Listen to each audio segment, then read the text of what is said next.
Looks like we are live now. Welcome to the 9 o'clock update from the Regional Emergency Operations Center. My name is Eric Thompson, and I'm an information officer with the Regional District of Okanagan, Similkameen, and I'm honored to be here to provide as much information as I can get for you, working with a big team here in the information section. We have a number of people who've been working long hours to make sure that information is flowing from the Emergency Operations Center, that it's verified, and that we can also respond to some of the questions and concerns that we're gathering throughout the community in many different ways, including in person. I want to start this morning with just a quick look at what the day will hold. Many people will be waiting to find out about the staged reentry, and I'll talk about that a little bit more, but I can tell you right now, I don't have an official time of when that will happen. Of course, as you know, every effort is being made to get people back into their homes as quickly as possible. And I just want to say very quickly that I have asked if we can, here at the Emergency Operations Center, if it's appropriate, contact either the province or some of the, well, we wouldn't be contacting the hotels directly, but I'll make a plea here for those of you watching. For any evacuees who are in hotel rooms on occasions when there's just some uncertainty about when they might be going back in, if you can give them some grace. Be prepared that we're in a fluid situation. One of the reasons exact times aren't listed when people will be going back well in advance is because operational planning has to happen. I'm getting some notes here from the team that I've requested from the operations staff to talk a bit about how many of the access points will need to be moved. So when the next area comes in, you have to remove access points and reset new access points. And every one of those has attached to them security personnel, flaggers, and many other people. It is a big process. And the problem is, if you don't do that properly, there are two issues. One, of course, safety. Neighborhoods will remain on evacuation order and they're not accessible. Security and safety are two of the key reasons. Safety as in we don't want people getting hurt with a lot of traffic, a lot of movement in the area. It's important that people slow down and be patient and respect the road closure and the neighborhood closures. The other part of this is that as the evacuation orders are downgraded and that area expands, that will then turn into an evacuation alert, you have to consider that now new neighborhoods will be accessible up against an area where people will be in their homes. And that's not just residents, it could be anybody. So certainly if you don't need to be in the area, please don't go to those neighborhoods as they open up.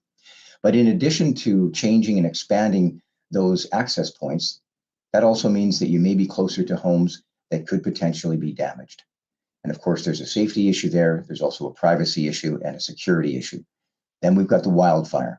And really the wildfire is first and foremost right now because the safety of everyone in this area is vital.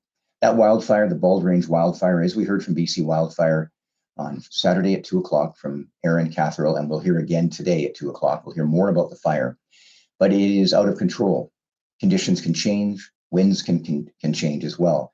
And those are not just words. This is a big wildfire. It moved quickly and led to the evacuation order and the evacuation of large areas through electoral area F and now into electoral area H. People in rural areas who are impacted by this wildfire now on evacuation alert. Others have lost structures and people want numbers and they want information. And that's certainly what we'll do to make sure we can confirm, verify, contact the people involved and get that information to you as soon as possible. So any consideration will be made to make sure you have the information you need. But first and foremost, let's talk about your comfort and having the items that you need. Those of you on evacuation order. For ESS supports, you've probably heard multiple times. I'm sure you've already accessed the service, ess.gov.bc.ca. There's a phone number you can call if you need to renew. A little bit later on, we're going to take some time here to talk about mental health supports. At 12:30, I'll be joined by David O'Hory. He's a registered clinical counselor, and he will be here in my office to talk to you about mental health supports, but mental health conversations. I shared this morning on an interview with CBC with Margaret Gallagher. She asked how I was doing, how my family was doing. I quickly pointed out that I feel fortunate. I'm not someone who is struggling to find accommodation, or but I'm going through this just like you. And the conversation with children is difficult. And I haven't had a chance to have that conversation yet, just very briefly, but I will. But I want to talk to David about that for myself, but also for you and everybody watching. What does a conversation like that sound like with your children and with your family and with your friends? Is it something where you just listen, hear what they have to say? And so navigating it can be tricky, but I think together we can talk about it and we can get information from experts, and I think it could be quite helpful. We have a chat that's going on here, and I would just wanted to remind people the chat is really intended to provide information. It's a feedback loop, and it's been really, really helpful. Certainly, if you have questions that we can try and answer, I can't answer them all the time because sometimes the questions are moving quite quickly, and I'm doing my best to answer them on the fly. But remember to go and look for official information. A lot of the information you're looking for is online. You can go to the RDOS website. So we're using that as the website for the Regional Emergency Operations Center. So regional links for BC Wildfire Service, volunteering, donating. What's the wildfire doing as far as its impact on evacuation alerts and orders? Of course, for BC Wildfire, it's bcwildfire.ca. You'll get the latest information there on the actual fire itself, excuse me. That reminds me, as I have to cough there, that the air quality is absolutely not great in this region. And for a lot of people, that can be real concerning. And that's a conversation that I won't be able to have with you other than to say, take those warnings seriously that you've probably received. I've been getting them on my phone. And air quality is challenging because what it means is you don't want to be doing any heavy exercise outside. That's not beneficial. And that's what I've heard, and that's what you've probably heard many times. But it can also mean that people then are inside. So what does that look like? Are you in a home that is, it doesn't have air conditioning? Maybe you need to take some time to, if you can, go to one of the public facilities that are open in the Penticton area or wherever you may be. Certainly, the Comfort Center has been a real source of comfort for people, for children. They've got a lot of activities there for families and some resources you might need. The reception center at the Penticton Trade and Convention Center has been absolutely amazing. The staff at the City of Penticton, all the ESS volunteers have come together and continue to come together with a lot of service providers to make sure people have the supports and the information they need. Mayor Doug Holmes has been spending a lot of time there as an evacuee, and he said the food's excellent, the conversation's great, and he wanted to pass along that just a big thank you to everyone who's working so hard. And on that note, I did want to say to all the elected officials in the area from Summerland, Penticton, of course, First Nations, and so many others who are in a capacity leadership role. And this is a time when people want to hear from them. They want to see what they've got to say. They want to ask questions. And just most of us know everybody who is doing different roles and different jobs in this area. It's a tight knit area, the Okanagan. So people just want to have some conversations, see what people know, what they think, and maybe if they need any help. Excuse me. People are looking for information now, and I know that I'm going to touch on it, and I'll ask Graham if he's able to come in here. Graham, of course, is the Chief Executive Officer or Chief Administrative Officer, the CAO of the District of Summerland, and one of the EOC directors here. And he's been really candid with us about sharing information that he can share. And what I can say on the opening of the next area is that Graham has told us that what he's trying to do, and this is from feedback from everybody in the area, and also what he wants to do, is to get as many, as a director, along with Deborah Jones Middleton and the others, get as many people back into their homes as quickly as possible. And that includes those people who are on evacuation order in the Falder Meadow Valley area. If you haven't done so yet, for those of you in that area, if we don't have your contact information, if you're not signed up for Voyant Alert, one is to sign up for Voyant Alert, but to also phone into the emergency support, or the reception center here, or the information line, and that is 250-490-4225. Give us your contact information so we can give you a call, working on trying to get people back into their homes to see what's going on in that safe manner. Just a few moments ago, I spoke with a couple of members of the team from the RDOS who are going out doing rapid damage assessments, and I said, how is it out there? And they said it's tough. They're seeing some damage. They're seeing trees that are burned. They're seeing, and it's unhealthy in the sense, they have to have a protective gear because there's still smoke in the area. But that's the kind of work that is being done right now. And that's why, for me, what we're doing here is simply sharing information. We've opened up a live stream so we can keep the flow of information going. But it's people like that who are out in the field, and there are so many of them: first responders, firefighters, paramedics, search and rescue. The list goes on and on. Let's not forget people at the hospital and healthcare workers as well, who are probably dealing with a lot of different things, just because it's something that happens all the time. So to all of those people who are supporting this effort, especially If you're on the front lines, it's got to be really difficult and long hours away from their family. Just want to say we hear you, we see you, I see you when I walk by you. The people that we know that we hear from are thinking about you, but we're thinking about your families too. I know that for me, just if I can use my own example, I haven't spent a lot of time with my family, but I'm honored to do this because that's my job. And I think my family understands.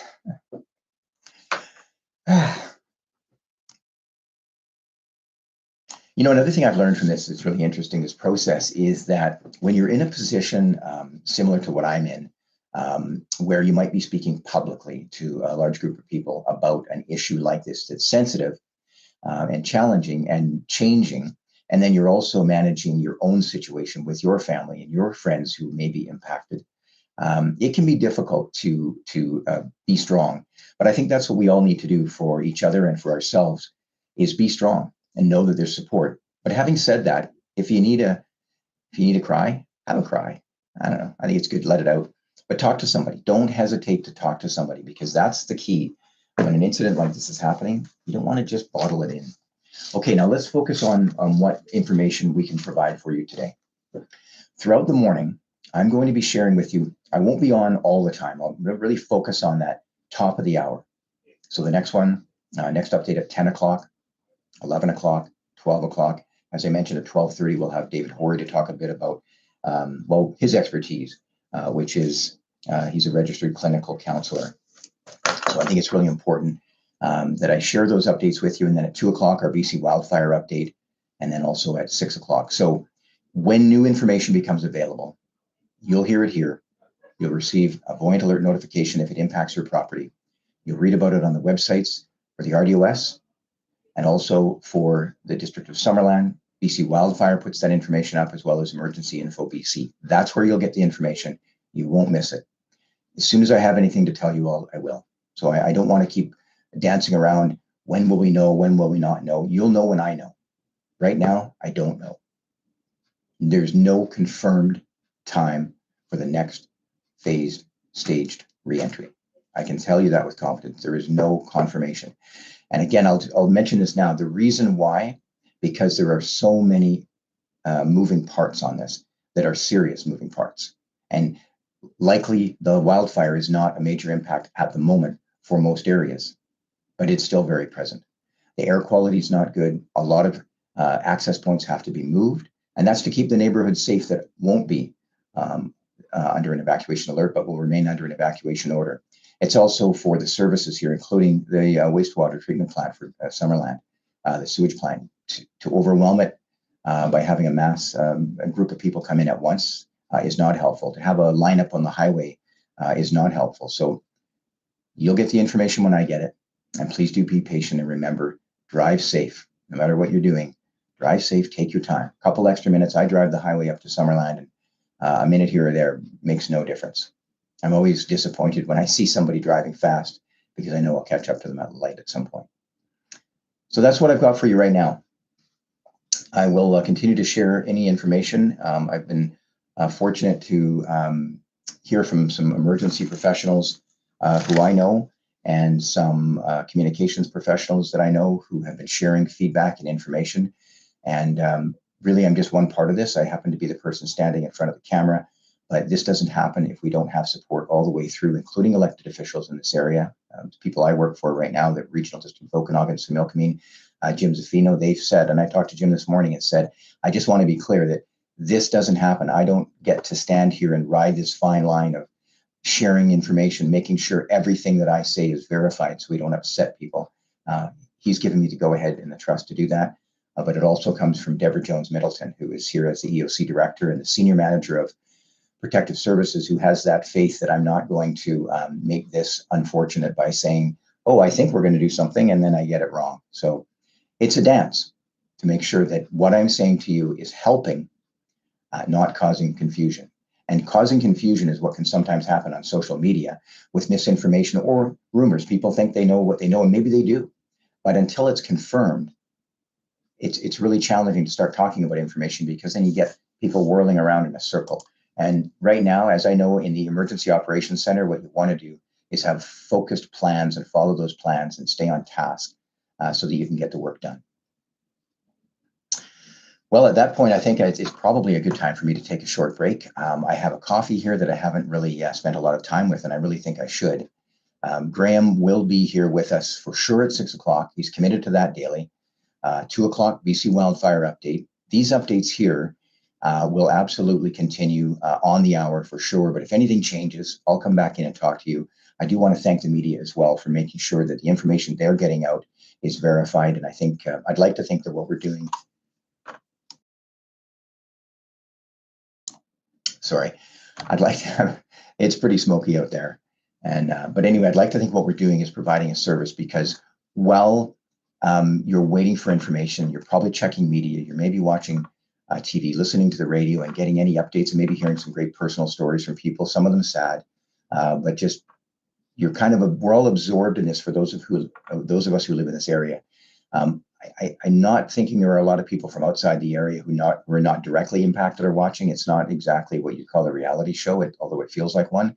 But a lot of us who are directly involved in this, I can only imagine somebody sitting at home listening to me talk and throwing information out, and we got to do this and we got to do that, and be prepared and be nice online, and then other things, family, friends. So I think this is a very personal perspective, and I'm saying this because I've told myself this, and people have told me this: disengage once in a while, take a break, stand back, look at something else.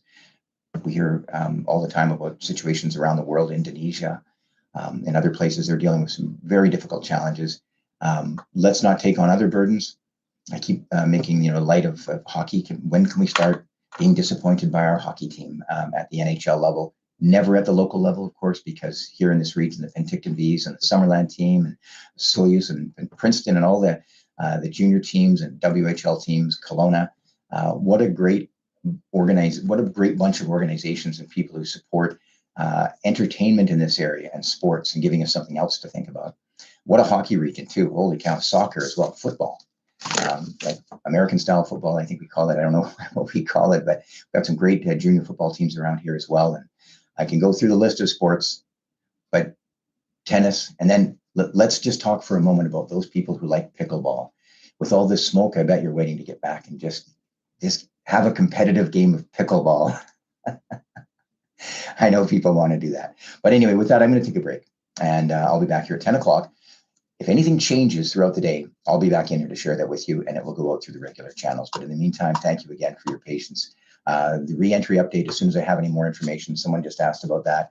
If anyone's asking about it, as soon as we have information on what the areas are and when that's ready to go and when it's confirmed, I'll have that for you. And that's all I can commit to right now, because until that plan is confirmed, until someone comes into this office here or I walk out there and they tell me, it's speculation. And I'm not going to do that here today. And I haven't yet, and I won't. But I do appreciate that you're waiting. And I don't want anybody to say, well, you can say what you'd like, of course, but I think it's unhelpful to say you're holding information or anything like that. No, what we're doing as an organization, for example, look up what the incident command system is. You follow procedures, you follow processes. When information is verified and confirmed, you share it, period. Keep people safe. I'll talk soon.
And we're live for the 10 o'clock update. My name is Eric Thompson at the Regional Emergency Operations Center, working with a number of people, including the District of Summerland and many partner agencies. And it is a real privilege for me to be here with you to share as much information as I can. I have notes and I have lots of information.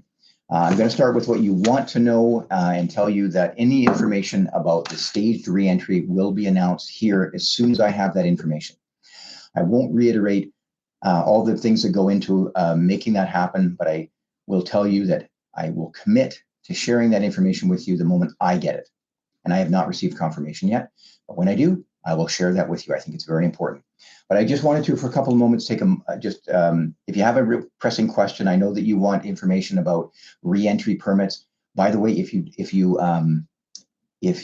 don't need a reentry permit, if you can make sure that you're using that system wisely, because there are a lot of people trying to get those reentry passes. And with this situation now where there will be another opening or a downgrading from order to alert, we kind of have to be patient on the whole process. So just do what you have to do, but just be aware of the fact that hundreds and hundreds of people are doing the same thing. I'm going to reset what we're going to do for today. And I'm excited about today because we're moving into some different territory.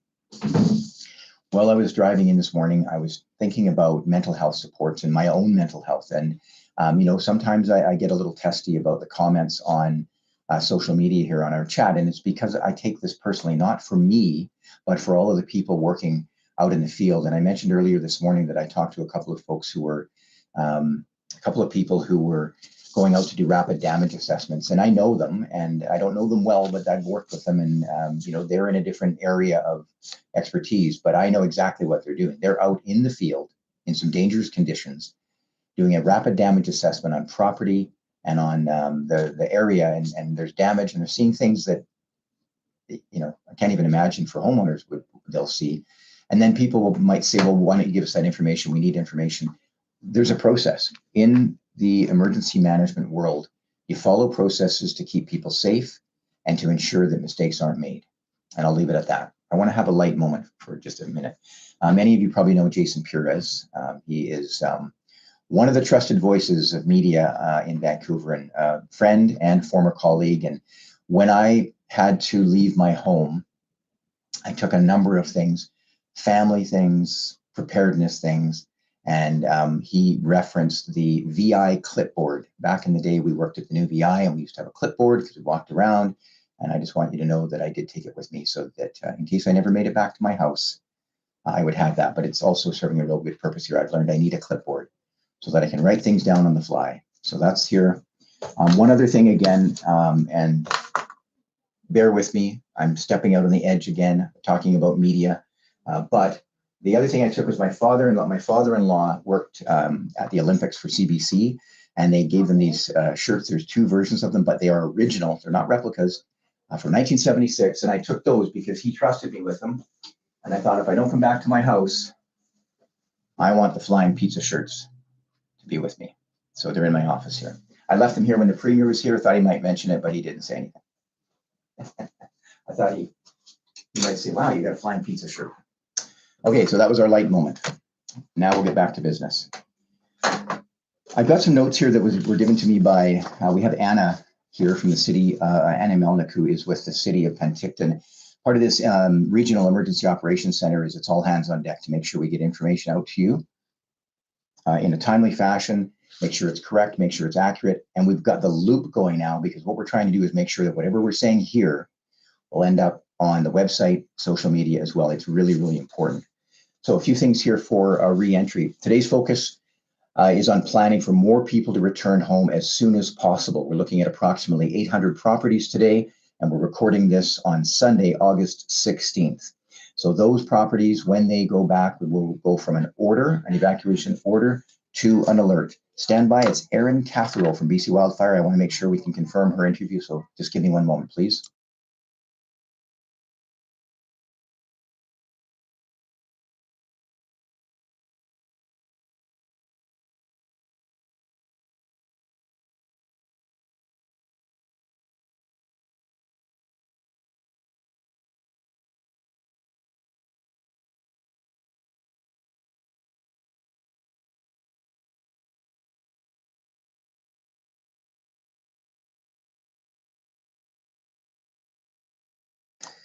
Real-time communication, ladies and gentlemen. Erin Cathro will be joining us at 10 minutes to 2 o'clock today. She has an interview at 2, and she said she didn't want to throw things off. And I said, absolutely. We're here when you're ready. So you'll have the BC Wildfire interview earlier. But again, that's the kind of thing we can put on our website. So we can put a link to the part of this live conversation where it starts at the Erin Cathro BC Wildfire update, and we can share that on our social media platform and then make sure that anyone who may have missed it can go and find it. So when the reentry happens, what happens is an evacuation order goes to an evacuation alert. And I was just speaking with Brian from the company behind Voyant Alert, and I've requested, and we'll make sure this happens, 2 things. I didn't request, I asked him to clarify how it works. If you're on Voyant Alert and you've got an order, when you receive that order, you would have received a critical alert that goes along with what's called a klaxon. And it's jarring, but it's meant to be so you know that it's important. You have to leave the area immediately.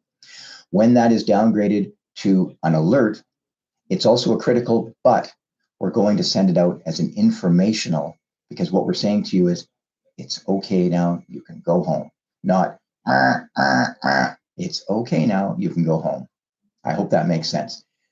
Both of those are critical alerts, an order and an alert. They're critical notifications. They come along with that noise, that sound. We don't want that when we're downgrading. So we will send it out as what's called an informational alert, and then it won't startle people. I heard that from people right here. Actually, someone said that it upset them, and we're fixing that.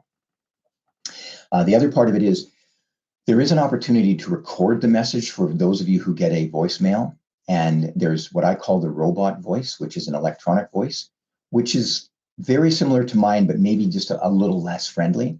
So I've asked the team here in the information section if somebody can record that instead. So instead of the robot voice, you'll hear somebody say, "Hi, it's Kate. You can go home." Not exactly that, but something like that.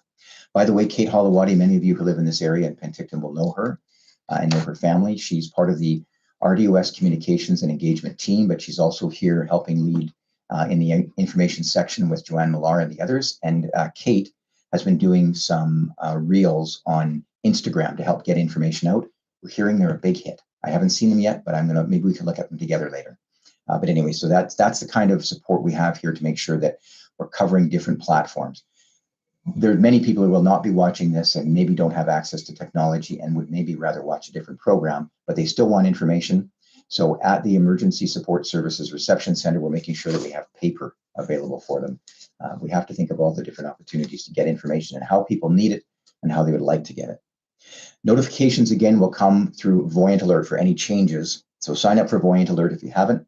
If you go to the RDOS website or the District of Summerland website, you'll find information, or just Google Voyant Alert, and it's VOYENT, but Google will figure it out because it's pretty smart. Reentry is complex, and we've talked about it here before, and I won't get into the details, but it includes moving access points, removing some, replacing them elsewhere. And until that is in place and safe, and not just safe for your actual safety, but safe for those neighborhoods that will still be on evacuation order, but you don't want people in there for obvious reasons, even though there may be some residents who chose to stay behind. If I can say, we don't want randoms in there, people who aren't supposed to be in those areas. So safety and security is important. Please be aware when you're heading back to your home, if you're part of the staged re-entry, that you're going to an area potentially that has been impacted by wildfire, and you are still on evacuation alert. When I say impacted, it's the threat of a wildfire that is still very active and in this region. So please do always remain on alert if your property is under evacuation alert. And even if you're not, if you're in close proximity to this wildfire, all the information we're getting from BC Wildfire and others is that things can change, winds can change, be aware. Situational awareness, as we say here in the EOC, the Emergency Operations Center. There may be access restrictions within some of the areas where people are back and still on alert. So please respect those restrictions. Will everyone in the area be allowed to go home? No. If there are homes or structures that are impacted by a wildfire, those homes will remain on evacuation order within an alert area for obvious reasons until they're deemed safe to return. And that's what the rapid damage assessments were about. What does a home look like if it's been damaged? Are there power issues? There's just a whole host of them. For notifications, work is being done right now to make sure we notify everyone who's been impacted by the wildfire. And that means people who, especially for those in the heavily impacted areas, Falder, Meadow Valley, Garnet Valley, people, many of them who I know personally who've been impacted by this. The notification process is underway, and I know it's difficult to be patient, and I know that you want answers and you want information. Everything is being done to make sure that the information, we follow processes, and for a reason, for many reasons, but one of them is to make sure that we're doing it safely, but also just, you don't confirm and talk about something if you don't know about it. I think a lot of people have seen videos and know what's going on, but anyway, I won't talk about that process because that's a good example of where I'm not directly involved. I'll be involved if I'm asked to. If there's any meetings or tours and I can be participating in that to talk to people, and a lot of them, as I said, are my neighbors, I will. Water concerns. Air concerns. So right now, the air quality in this area is not good. You've likely received a notification on your phone. Please do your research. The reentry kit has some information about water. If you're in the area of Summerland and you go back to your home, you have to boil your water. It's a boil water notice, and you'll get lots of information here. And I was going through this morning, reading this and looking at it. More information, you can go to the Interior Health website. And then I saw the note here, I believe it was, bears are in the area. The bears moved in. Apparently the geese moved in as well, and they're probably in some other areas too. The Summerland landfill and recycling depot is closed until further notice. The landfill, there's a portion of it that was on fire. It's being managed. The buildings are safe. But for now, different arrangements are being made. Garbage pickup will take place on Tuesday to start with. You'll get information here about disposal of refrigerators and freezers, but water, you'll need to have bottled water. The boil water notice, all the details are in there. I checked this morning, and even brushing your teeth, you have to look at that. But that air quality right now, the RDOS, District of Summerland, not air quality specialists, it's not our domain, it's the province. But do know this, that when you have these ratings, orange, I think it's an orange right now, it means it's not great. People have asked about the landfill and how that fits in. Basically, you've got bad air due to a wildfire, and it's not great. So the actual specifics of it, you can do the research through Interior Health and others. Go online, but do know that, for example, I mentioned that I don't like to run actually, but I train to do events, and I don't run during weather like this because I don't think it's good for you, is what I've heard, but I can't speak to it legibly, so I should stop right there. Take care of yourself, try to stay indoors, especially if you have anything that means that you are you're compromised and it could really affect you. Real-time information coming in now on the phone, and it's IH's business. But we need to acknowledge that water and air are concerns right now, and that reentry kit will give you some more information about that. And if you just can't get details and you want to make a phone call, we have our line there for the Regional Emergency Operations Center, 250-490. I was almost going to give you my cell number, which doesn't start with 490, 4225. That's what I need to do, is give out my cell number, and we'll all just have a good old personal chat. We'll do one at a time. So everyone now in the District of Summerland is on a boil water advisory. For those of you in the Regional District of Okanagan, Similkameen, when you go back to your homes, you'll get information about what the situation is where you are. And a note that when you do go home, you'll have to be aware of what that boil water advisory means for you. And right now, the entire District of Summerland is on that boil water notice until further notice. More information can be found at the district website, summerland.bc, and also on that reentry guide that will be posted online, is posted online, and is going to be made available for each individual area. If you see an impacted home, a home that's been affected by this wildfire or a structure, when you go in, this is an interesting point. It's privacy. Taking pictures, putting it on social media is really not helpful at this time, especially if for some reason the homeowners don't know. That's not a nice way to find out about it. It's just not helpful. So the request is that please don't share that information and just keep it to yourself. We need to give those homeowners some space and some privacy during what is a very traumatic time. The temporary access passes, don't apply for them if you really don't need one for critical reasons at this point, especially as we're working to make sure everybody gets back into their homes as quickly as possible. That's the temporary access pass. Hundreds and hundreds of requests coming in for that. If you need a prescription, for example, you can likely get it refilled at the pharmacy. So rather than have to go back to your home to get it, if you can go to the pharmacy outside of the order area, please check with your nearest pharmacy. There's ash at many of the beaches, and you're probably wondering, is it safe? Again, provincial matter, but what I can tell you is swim at your own risk. Better to understand the health risk before you head into the water. There's debris and ash. So follow the directions of Interior Health when it comes to water quality on local beaches. Mental health supports 24 hours a day, 7 days a week, free of charge, no area code needed. 310-6789. 310-6789. And later on, I should probably say what that's for. People might think it's for something different than it is. Mental health support, free and confidential. Please keep that one in mind. But later, David Horry will join us, and he is a registered clinical counselor. I've met him before a couple times, and he is a calm gentleman. And I'm going to ask him. He's coming in at 12:30. He's going to talk a bit about. Well, he'll talk about whatever he wants to talk about, but I will ask him about talking about this situation with your family, especially young people. What does that look like? How can we navigate that? And I'll be asking for personal reasons because I would like his advice and his thoughts when I go home and talk to my young people. Do I listen? I don't know. Yeah, we'll leave it there.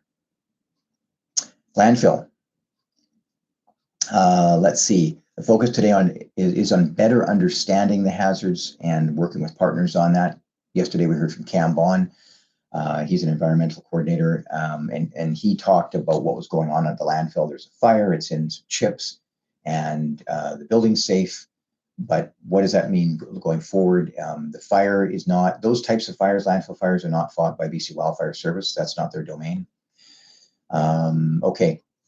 ESS, Emergency Support Services. So it would be great if you're in a hotel and you can tell them that you what your situation is, and if for some reason it changes, but it changes after checkout, wouldn't it be great if they work with you to make an arrangement?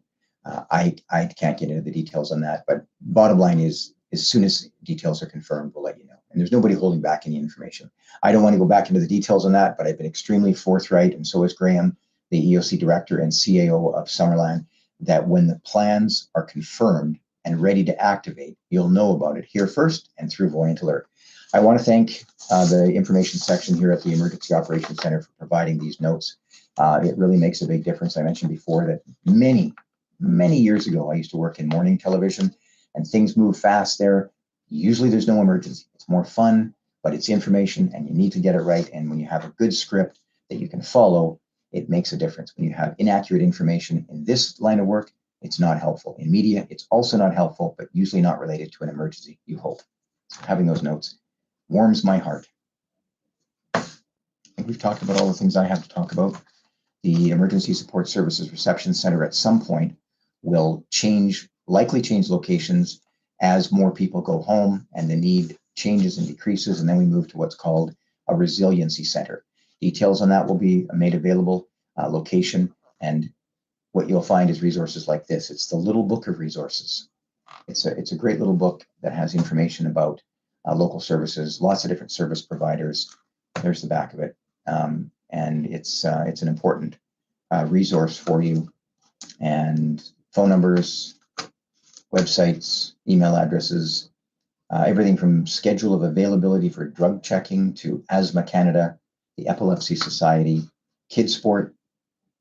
Wow, the Jumpstart program through Canadian Tire. Wow, there's a lot of information in there. I got a chance to flip through it quickly, but now I have more. Here's a quote from Martin Luther King. I'll show it to you right there. I have the audacity to believe that peoples everywhere can have 3 meals a day for their bodies, education and culture for their minds, and dignity, equality, and freedom for, say, their spirits. Martin Luther King. There you go. Okay, here we go. I think I'll take a break. Covered what I can. Oh, can you get those pamphlets? These were made available at the reception center, and someone's asking if they can get them at the RDOS office. We don't have pile of them that I know of, but I'll see what I can find out. But in the meantime, check at the reception center. And yeah, they're really good little guides. Got a lot of good information out. Earlier, I was speaking with Anna Melnick, who is with the city of Penticton. She's involved in communications there, and she's had a chance to go and visit some locations. The city of Penticton, as you probably know, is a host community. So they're hosting people who are on evacuation order, and also a popular spot every year for visitors and will remain so, along with Summerland and the surrounding region. But right now, we have a challenge. But anyway, Anna was out of the Sikh temple, I don't want to mispronounce that. She was also at the reception center, which is the Emergency Support Services Reception Center. Both of those locations, she said, for her, it was impactful to see what was going on, the work that was being done to support people. Also, the Comfort Center, which was set up at Princess Margaret Secondary School, and the Lakeside Resort here in Penticton, all set up to provide supports and different types of supports for people, everything from food to resource material, but also for kids at the Comfort Center, especially in Lakeside, just a place to go and have some fun. Do some arts and crafts and let loose. I think that's what I need to do a little bit later on. Maybe we can do it together later, some arts and crafts. Today I'm taking electrolytes. I won't show you those, but I'm taking electrolytes. You can hear them there because that's what we need to do. I feel great today. I hope you do. I've got some of these here that I got from Peach City Runners. They're for long distance trail running. And I'm doing the verbal and mental version of that right now. And I got lots of time. I'm doing 120 miler, which I've never really done. But in this sense that if I was going to compare what I'm doing now to that, this is my Fat Dog 120-mile race. And I got lots left.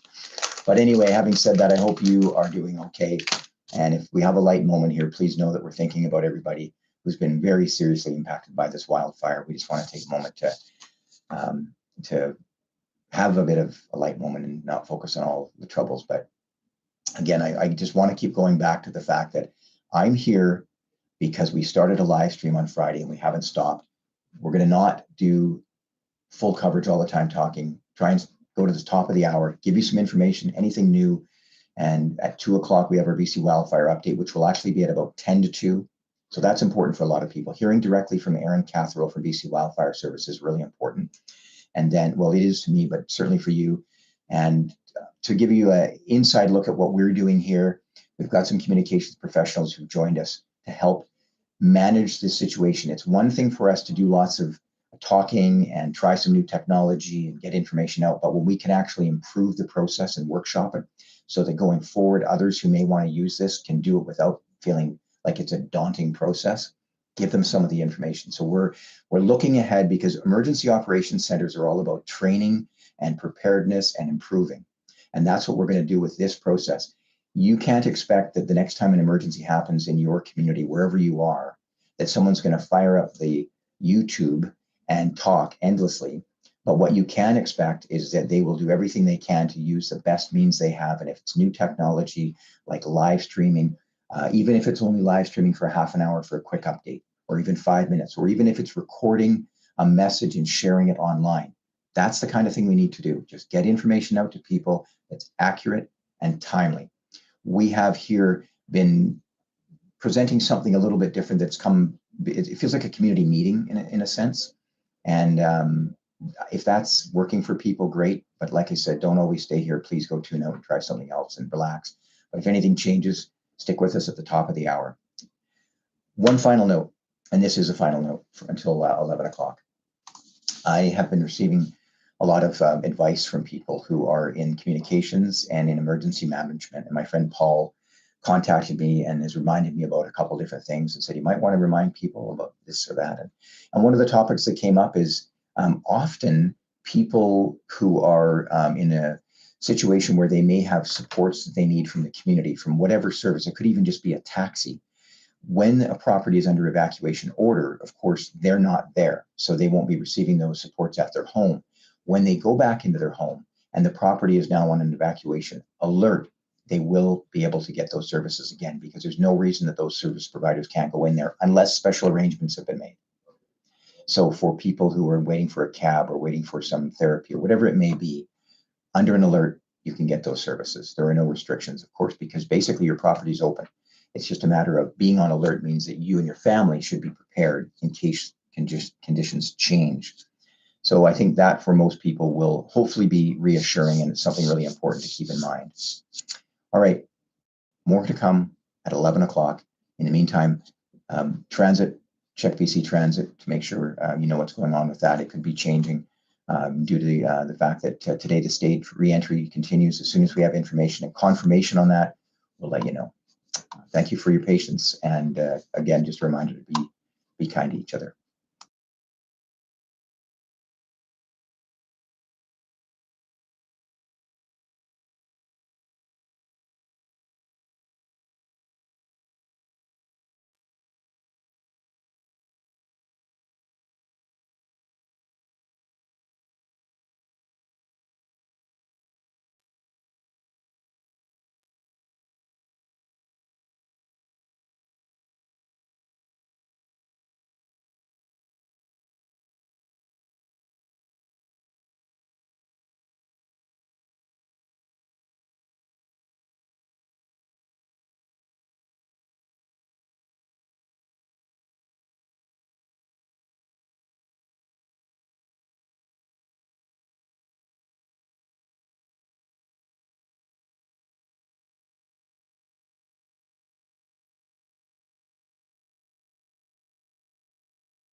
Good morning and welcome to the 11 o'clock update from the Regional Emergency Operations Center in Penticton in the traditional territory of the Syilx Okanagan people in the Okanagan Nation here in St. Penticton. It is nice to be with you again because I have an 11 o'clock update with, I'll preface by saying no new information to share with you specifically, but throughout the morning I've been talking about the fact that with the staged re-entry, as soon as the information is confirmed to me, I will pass it along. We're at 11 o'clock right now, 11:01, and I wanted to share with you a few reminders, and we'll start with that staged re-entry. With the staged re-entry, what it means is you have to change where the access points are at several different locations. And it basically means you're expanding the area that will be under an evacuation alert. And to do that, what you need is a lot of people moving in unison, and that includes RCMP and other partners, and of course security, as well as all the operations and others who are involved. And there are a couple of key concerns with that is when you expand the area that's now under an evacuation alert only, which means people are free to come and go as they need to, but they do need to be aware that they will be under an evacuation alert, which means you need to be prepared in case conditions change. But there will be properties that could have been impacted by a wildfire that could present some risks as well. And also the safety and security of those areas that are still under an evacuation order. So access has to be established to make sure that those neighborhoods are safe. And if they're one of your neighborhoods, you want to make sure that no one's going in there. And that's why processes are taken and followed to make sure that the re-entry is done in an organized manner. So it's not chaos and nobody gets hurt. We also have a wildfire in this area that is still very active. Just before 2 o'clock this afternoon here on Sunday, August 16th, we'll hear from BC Wildfire Service. Erin Catherall, who is an information officer, will be in here with us, and she'll give us the latest on the wildfire. Anytime you need to go check it out, the information, go to the website, bcwildfire.ca, bcwildfire.ca to get information on the latest on the Bald Range wildfire. If you're looking for information about emergency support services, you likely know where to go, but there is a reception center still set up at the Trade and Convention Center here in Penticton, the Penticton Trade and Convention Center. Throughout the last several days, there have been volunteers nearby, and they have been handing out items to people and food and other useful items that they can use or need, and staffed by volunteers from JCI and Rotary. Many volunteers have been stepping up to help people out. So we'd like to thank them and remind you that throughout the next while here in this region, people will likely need your support, and it's going to be a difficult time for some people. For all of us, we're thinking about those who have been impacted. We're probably thinking about our own families, of course, and what's happening with us and maybe close friends or family. So if you do need mental health supports, I put the number in the chat a few different times, and we'll continue to do so over the next little while. And coming up a little bit later on at 12:30, David O'Hory will be here. He's a registered clinical counselor. He'll join us here in this office to talk a bit about mental health supports, but more importantly, what does the conversation look like that you have with your family, especially with young people around this wildfire, and how do you navigate what can be for some a difficult time? And he'll provide what I think will be some very helpful feedback, but that's here on our live stream. If you need to talk to somebody in person, those supports are available as well. And if you're at the reception center, you can learn more there as well. One of the questions now with the staged re-entry is who will be able to go home and when. As soon as the information is confirmed and available, we'll share that, but not everyone will be able to go home. And throughout the last several days, we've been focusing a lot on Summerland because we're talking about more than almost 6,000 properties that are impacted and some 12,000 people, all with different stories, and many of them connected to the people in the outlying areas in the electoral area F region and now electoral area H, where there is an evacuation alert in place that was issued last evening, Saturday evening. So a lot of us are thinking about those people and probably know many of them are related to them for some. And our hearts are going out to those people. There was a fatality that was confirmed by the RCMP, and that makes this even more devastating, definitely for that family, but for all of us just knowing that that happened. So a reminder that when an emergency happens in your area, a wildfire like what we're dealing with, a lot of things come into play. But the key is if you have a plan, for example, if you're under an evacuation alert right now, those plans go into place and it takes away the stress. I've lived this myself and I talk about it a lot, but now when I talk about it, I come from a place of experience. I was not chasing or being chased by flames, being outrun by flames. I was just simply, my family was under an evacuation order and I had to move quickly transition from what I was doing here, go get my family. We had already made plans to get out, but it was not perfect. I loaded up my vehicle. We had 2 vehicles, we did that because I had so much stuff, and we had children and dogs and cats, and well, 1 dog, 2 cats, and a hamster, and it came quick. And I had made some plans, and I'm glad I did. But in the heat of the moment, so to speak, you never know what's going to happen. I took time out to go talk to my neighbors, make sure they were aware of it. They had been paying attention to what was going on, but it was late at night. When I say paying attention, I mean following the media, following the official sources. But that's what I had to do. I thought, I can't just go in and leave. I got to knock on the doors of as many as I could. Many of them had already been loading up vehicles, and the cavalcade started. And then at that point, I realized I got lots of things, and maybe clothing that I didn't need. But you don't know if you're coming back to your home. But at the basic level, packing the toothbrush would have been handy. But if that's the worst it was, then I'm okay with that. But it's just a reminder, when you have those plans in place, just like in an emergency operations center, people practice, they work on these plans so that people can stay safe and procedures are followed and it doesn't become untenable. So with a boil water advisory in place now for all of the District of Summerland, as we move to places like North Beach, and I haven't mentioned North Beach very much, and I do apologize if you've been waiting to hear about that area, but certainly you're always welcome to make a chat or comment in the chat. Someone's asking if it's safe to shower. The re-entry kit, rather than comment on specific items, I will invite you to read your re-entry kit. I got this kit because it was the first one that came available, and when I printed it off, I asked if I could have a look at it to familiarize myself with the types of information we'd need to share. But more importantly, you can access it online if you go to the District of Summerland website, summerland.ca, summerland.ca, to get the re-entry guide. Even if it's not specific to your property right now, it's really, really helpful because there's information about building a basic re-entry kit, water, things like showers. To the best of my knowledge, I'm not going to guess on anything, but I know that you're not supposed to drink the water, and you are supposed to, you're also not supposed to brush your teeth with it as well.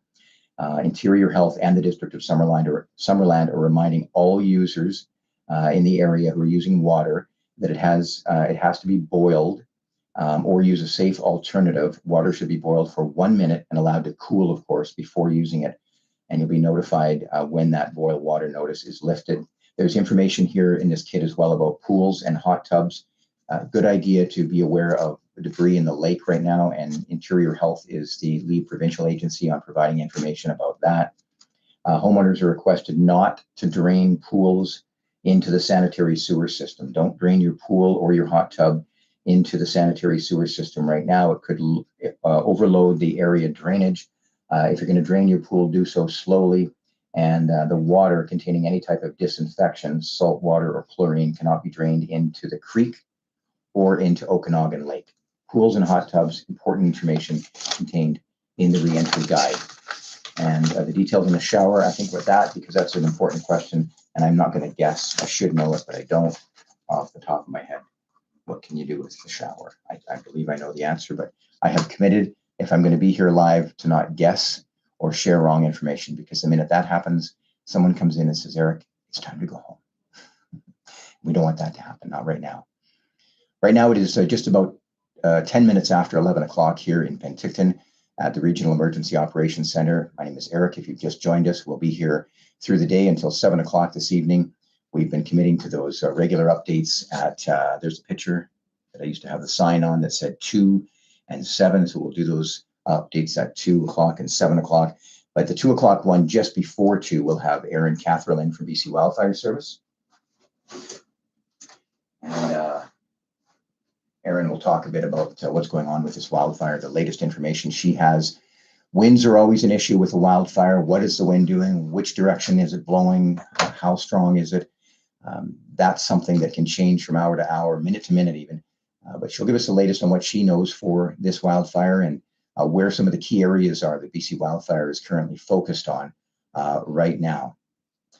Power, to the best of my knowledge, what I've heard, when I say best of my knowledge, I mean that's the latest information that I have available here, was that power had been restored to 90% of the District of Summerland. But for those of you in North Beach and also in Falder, Meadow Valley, the areas in electoral area F, we'll find out when we hear from Graham what he knows, and I'll make a note that we'd like to confirm that power in the RD and in the MUNI, we call them. Those are the short forms, MUNI being municipality, RD, of course, the regional district. Anyone who might be watching outside of British Columbia, we had heard earlier there was somebody watching from the UK because they had family here. Regional districts are unique to British Columbia. We are the unincorporated, we represent the unincorporated areas outside of the municipalities, but the full area includes now 7 municipalities. So we're all working together. The RDOS provides some services to the municipalities and the regional district electoral areas. The RDOS has 9 electoral areas and, as I said, 7 municipalities because a new one. And welcome to those of you who are now living in the district of Okanagan Falls. And with the election coming up in October, that means that a new mayor and 4 councillors will be in place. And it's exciting to see that that is the first new municipality to be incorporated in this province in about 15 years, give or take. So that's exciting. We do have, someone's asking for a tentative entry map. Here's the plan with that. I've talked to Graham's dad about that. There is a map and there are operational procedures. And when it's confirmed, that map will be made available. I don't know what version of it, but when I say the map, I mean whatever your area is, you'll know what that area is. And through Voyant Alert will indicate which areas are going in. I don't have that map available. It's operational at this point. And when it's confirmed, that's when that information is released. Talked a lot about that because it's an operational situation. And it's easy to say we should just let everybody know, let them in, they all go in. But until safety procedures are in place, security procedures are in place, and everyone is ready for what will be a lot of people coming in a short time, it would be irresponsible to start talking about something that has not been confirmed. I've seen this before where you have a plan, you think everything is in place, and then all of a sudden something changes, like, for example, the wildfire moves. Plans are followed for a reason. They're developed for a reason. They're workshopped and trained for a reason so that people don't make mistakes. When you follow the procedures, it means that people stay safe. And I don't want to get into that anymore because I'm not the right person for it. Graham Statt's much more eloquent than me. As soon as information becomes available, we'll have it live here on our live stream. We'll also have the information on the different channels that are available to you here at the RDOS and the District of Summerland. And that includes rdos.bc.ca and summerland.ca. For official information from the official sources, if you're driving, drivebc.ca. For the wildfire, bcwildfire.ca. It's really important to familiarize yourself with those sources. If you're online watching, you can likely access Google and do those types of things, but make sure you're getting the information and looking for it. It's easy for people to sometimes, I see this on social media a lot where people ask a question that I know where it is and they maybe didn't Google it. So rather than, in this case, phone the information center, if you can find it online, please look for it. Keep that phone line open for people who might be in a bit more of an urgent situation. But if anything you're dealing with is an emergency, don't call the Emergency Operations Center, call 911.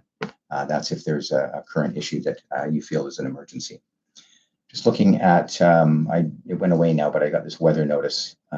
So on my phone, I've got an iPhone, there's a severe weather warning. It says it's an orange warning, and this, of course, this comes from the province and the federal government, so it's not the domain of the regional district. But what I'm hearing here, what I'm seeing here is that it's 24 degrees in Summerland right now, and the air quality is at an 11. That's not great. That's very high health risk. So keep that in mind if you're out there. And that reminds me, of course, of those people who, many women and men who are out doing so many different things to manage the situation, including the rapid damage assessment team that are going onto properties and where it's safe and doing the rapid damage assessment. I saw them in the parking lot this morning as they were heading out, and they're people who have managed this type of situation before. They certainly don't like to see what they're seeing, but when they get that work done, that expedites the process of getting people back into their homes as quickly as possible.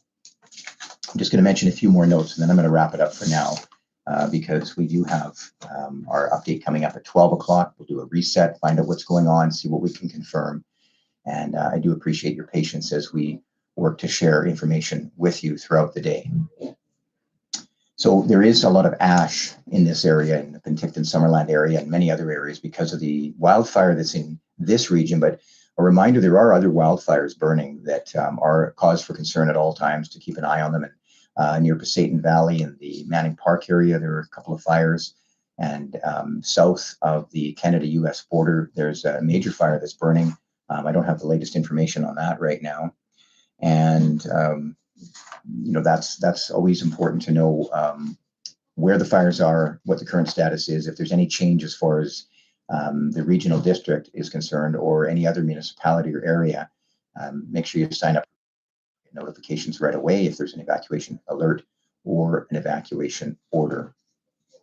I talked earlier about the Sikh temple, the reception center, the ESS reception center, the comfort center, the lakeside, all set up here in Penticton, which is a host community for the evacuees. Many people are still in this area, but some have left. They've gone to the coast, have gone to Alberta, gone elsewhere. Maybe they were going on vacation. So if you're outside the region, you're watching this, remember, information will be made available as soon as it is confirmed. But you can familiarize yourself now with that re-entry kit. What does it look like? What might you deal with when you get home? You'll definitely need to do some cleaning. And earlier I showed you the bucket that I got. So stand by for 1 second. Got this bucket that was donated by the Salvation Army. This was set up in Trout Creek, the first area that was able to be open for re-entry. So the order downgraded to an alert. Still on an alert, everyone in that area. So do be cautious. Bears in the area. Anyone else who is going home at any time in the next few days will probably see the same thing. The bears come out of the hill along with a lot of the other animals. We heard the geese. I heard from some neighbors who said geese have been in the area because they saw what they left behind. So I guess they just decided to go far and wide, and can't blame them. But now people are coming back in. So these kits, when you go back into your homes, if you don't have a kit like this, and I'm not sure where they'll be available now, it was just sort of an initial, hey, we've got these. I'll see if I can find out anything about that as well. The Salvation Army, what is that thing called? I don't know what it's called. It's a bucket full of stuff, but lots of really good things in there. And I'm showing you this more for your own use. You might not have something like this, but a lot of this you probably have at home. This is a hard surface cleaner and a degreaser, so having something like that available to clean, for example, your patio, this constant ash with a fire. And then you're going to have a pretty hardy broom because you're going to have to clean things up that way, wherever that is, inside and outside of your house. You're going to want an N95. You can get one of those. There is a lighter weight version. If nothing else, use something like that. But N95s a bit better. Garbage bags, gloves, sponge, stuff like that. There you go. Those are the things you might need to clean up outside and around your house. A lot of ash right now in this area, so it's going to be like that for a bit, but it's one of those things. We have a major wildfire in the area. Getting the information from BC Wildfire, I find, is really reassuring, just to know exactly what's going on and have just a better sense. Someone's asked here about the landfill. The landfill is on fire. It's, from what I understand, we spoke yesterday here on this live stream with Cam Bond, who is working at the landfill on assessing what's happening with the fire. It's not being fought by BC Wildfire. That's not their domain. As people say, they fight wood fires, so trees. But the main buildings are standing and safe. The waste scale and containers that you use for recycling and that type of thing. So that's all in place at the landfill. And there are some changes to your landfill now because of this fire, but more information is being assessed as we speak to make sure that the officials involved know what that's going to look like. There may be items that have to go to Campbell Mountain landfill, and of course with organics, where does that go? And that information we'll find in the re-entry kit. And if we can, we'll catch up with Cam again. I'm not sure where he is right now, but if not today, tomorrow for sure. And a reminder again, at 12:30, David Horry will join us. If you're watching this on tape, you're watching the recording, you can zip ahead and find him.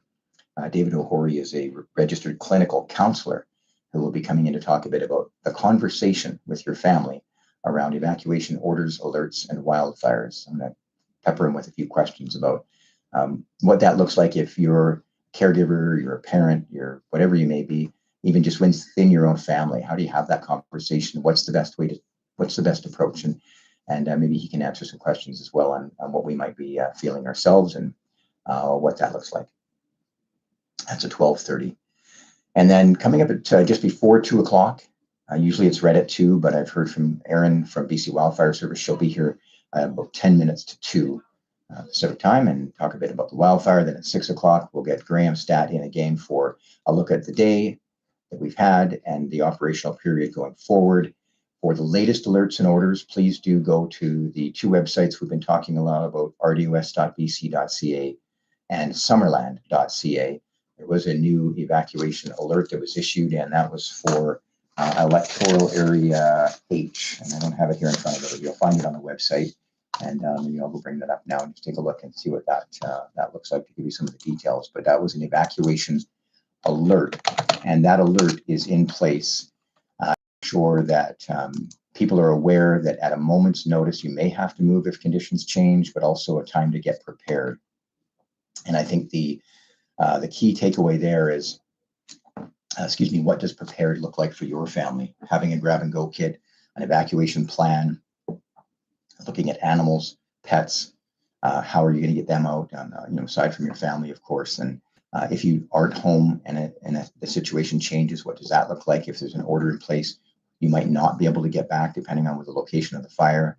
So workshops and contingencies, and there is a lot of information. Prepared BC, I haven't talked a lot about Prepared BC, but their links are available through the RDOS and Summerland websites. They're an excellent resource. Prepared BC has some information, well, about almost any hazard, but certainly the planning around what you need to do at a personal and family level as well. Someone here is update on the next stage. So I don't want to talk a lot about that because I don't have information for you, and I don't want to bore you with details about why operational procedures in place, safety, security, those types of things. There's nothing I have to say. I don't have anything confirmed, but trust me, I know what you want, to go home. I know everybody wants to go home. I want you to be able to go home, and everybody here does. And, there are so many people working hard here, long hours away from their family. That's what they do. They're happy to do it. And they're doing everything they can to make sure that you get into your home as quickly as possible and as safely as possible. And that's what we have right now. Wastewater treatment plant, we've heard from Graham that it's important we don't overwhelm that in the District of Summerland. And then again, as we look at the other areas where it's completely different, electoral area F, electoral area H, different situation there. So localized information will be made available as it is needed. And anyone who lives in an area that's been heavily impacted by the wildfire, you're being called. People will talk to you and share with you what they can about getting you back in to see your property. I've heard that certainly there are some real hazards in some areas, and that makes it challenging. The last thing you want to do is open an area up and then somebody gets hurt, or any crews working in the area who are still there. We have to be aware that when it's an active work site, especially when there's still fire in the region, those are considerations that are very, very real. And although it means you may have to wait, it's not because people don't want to work with you, and it's not because they don't want to do everything they can to get you home. So I'm going to have to just leave it at that. I know you want to go home, and it's not up to me. It's a lot of people working real hard to make it happen. So please be safe. The re-entry guide has just a ton of information. Refrigerated food, frozen food, canned food. There's a QR code. Be interesting to see if you could get the QR code right through the whatever you're watching this on your phone. I'm going to hold that up for a second, see what happens. Anyway, there's also information about residential water restrictions, pools and hot tubs. You certainly don't want to drain the pool that's really small. I appreciate that. The pool or the hot tub into the lake or the creek. So please keep that in mind. You don't want that water out there with the fish and the other animals and organisms that rely on those water systems. One thing about a wildfire is it's such a mess on the environment and everything around here, just dust and ash. So, we'll get through that. And there's people around the province who are dealing with that right now and have been dealing with it. And I don't know if any of them are watching this. I'm sure they have their own issues, but if they are, probably a lot of lessons learned. And now we'll have more lessons to learn that we can share going forward with others. Solid waste is one of the big issues for re-entry and disposal of refrigerators and freezers. There's some great information here about that. And this is online, this re-entry guide, and you'll find it when you go to the District of Summerland website, summerland.ca, or the RDOS website, rdos.bc.ca. Temporary garbage collection changes. This guide I have is the first one that was put out. It was for the Trout Creek area of Summerland. That's the highway, and the Summerland landfill and recycling depot right now, until further notice, remain closed. Regular curbside collection will continue on Tuesday, August 18th. Tuesday, August 18th. And due to the damage at the Summerland compost site, the District of Summerland is temporarily unable to collect food scraps. So until further notice, food scraps must be placed in your garbage cart. So if you got food scraps, put them in the garbage cart, not in the yard waste cart. And remember, if you can put it away in the garage, keep it away from the bears. They're out there, they're looking for food, and they'll find it. Garbage collection will occur weekly. So right now, garbage collection in the District of Summerland is every 2 weeks. This information for the regional district, when it is needed, will become available as well. Let's see, yard waste and recycling will be collected every 2 weeks, and that's on alternating weeks. So that's yard waste and recycling. And please continue to use the carts provided to your household. So there's a cart assigned to your home. Please continue to use those specific carts. Temporary collection calendars will be available online. They'll be available once the municipal hall opens, and public works as well once access has been returned to those locations. And residents are encouraged to check the district's website regularly, summerland.ca. If you're in the RDOS, rdos.bc.ca. I'm going to take a very short break, and I'll leave you with this. Why do we have two websites? What's going on here? Who are you? Who are you talking for and behalf of? My name is Eric Thompson, and I've lived here since 2011. I came from Vancouver Island. I absolutely love the Okanagan. Prior to landing here as a resident, I'd only been here a couple times, but my wife's family has been connected to this region for many, many years. And when I landed here in a place called Summerland, I thought, well, that seems pretty cool. Let's stay here. But anyway, my job here that I've had since approximately 2018 is I am working with the information and engagement sections. We've grown it to what we have now, which is a full department, which includes intergovernmental. I'm the senior manager of communications and engagement, and I am very fortunate to work with two incredible people who are hardworking and also, which makes it a lot better, they're just nice people, Kate Holowati and Joanne Millar. Many of you from Summerland will know Joanne, and many of you from Penticton will know Kate, and vice versa, because they are longtime community members. And when an emergency activates, the EOC information section is staffed by many different people, but specifically communications. So we bring in other communications professionals as well.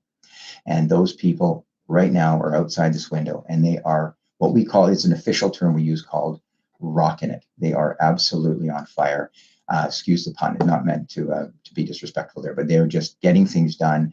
They're gathering information. They're working with the different sections to verify it. They're making sure that whatever those sections are giving them and providing them through a section lead is verified, and everybody's working together. They put it all together and they push it out in different ways. And that's another term we use. We're pushing information out, but we're also bringing information in. And that's information through the chat, through the call center, through people who are out in the field, through the elected officials who will email, contact us, and lots of different, it's a feedback loop.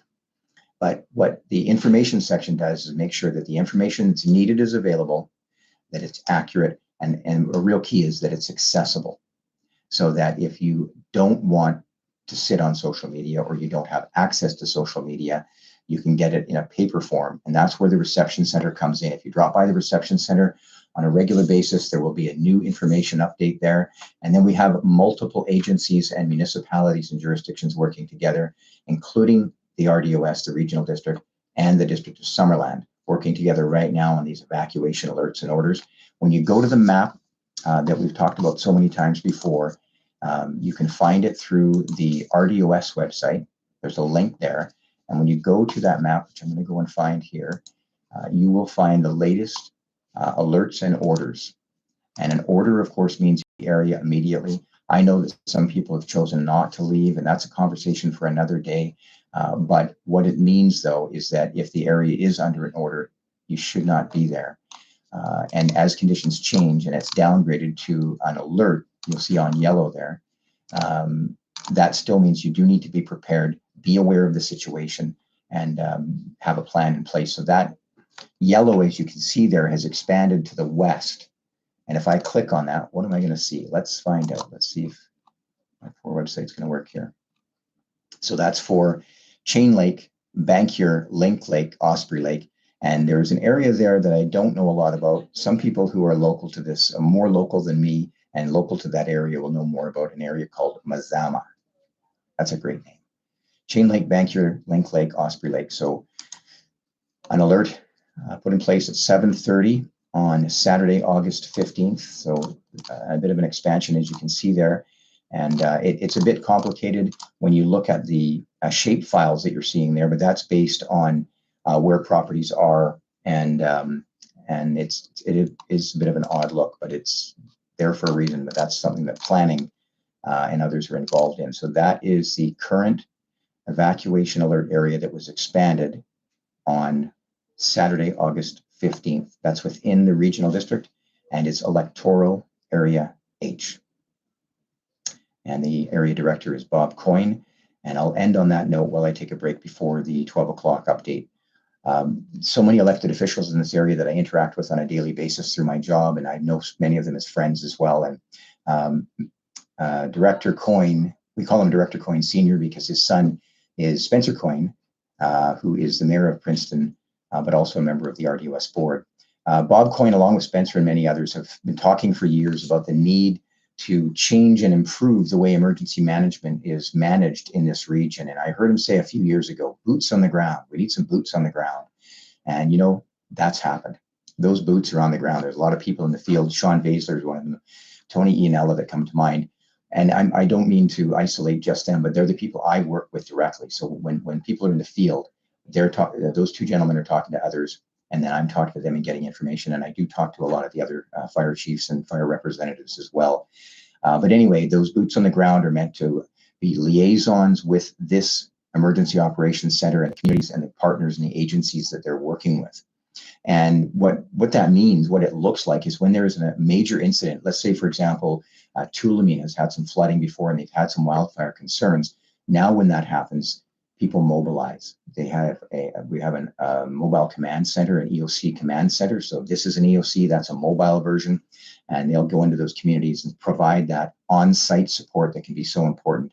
I've worked here, as I said, since 2018, and I remember when it was flooding in Tulameen, and Fire Chief Jody Woodford was out there with some of the people that she knows in the community and works with, volunteer firefighters, and having to manage a very difficult situation. So when supports arrive, it means the world to people because it takes some of that burden away. But yeah, it's just been, for me, really heartwarming to see how that program has grown, and as a regional program with other municipalities, First Nations, and others supporting the process and making sure that when an incident happens, everybody gets what they need, but working together, it makes a lot.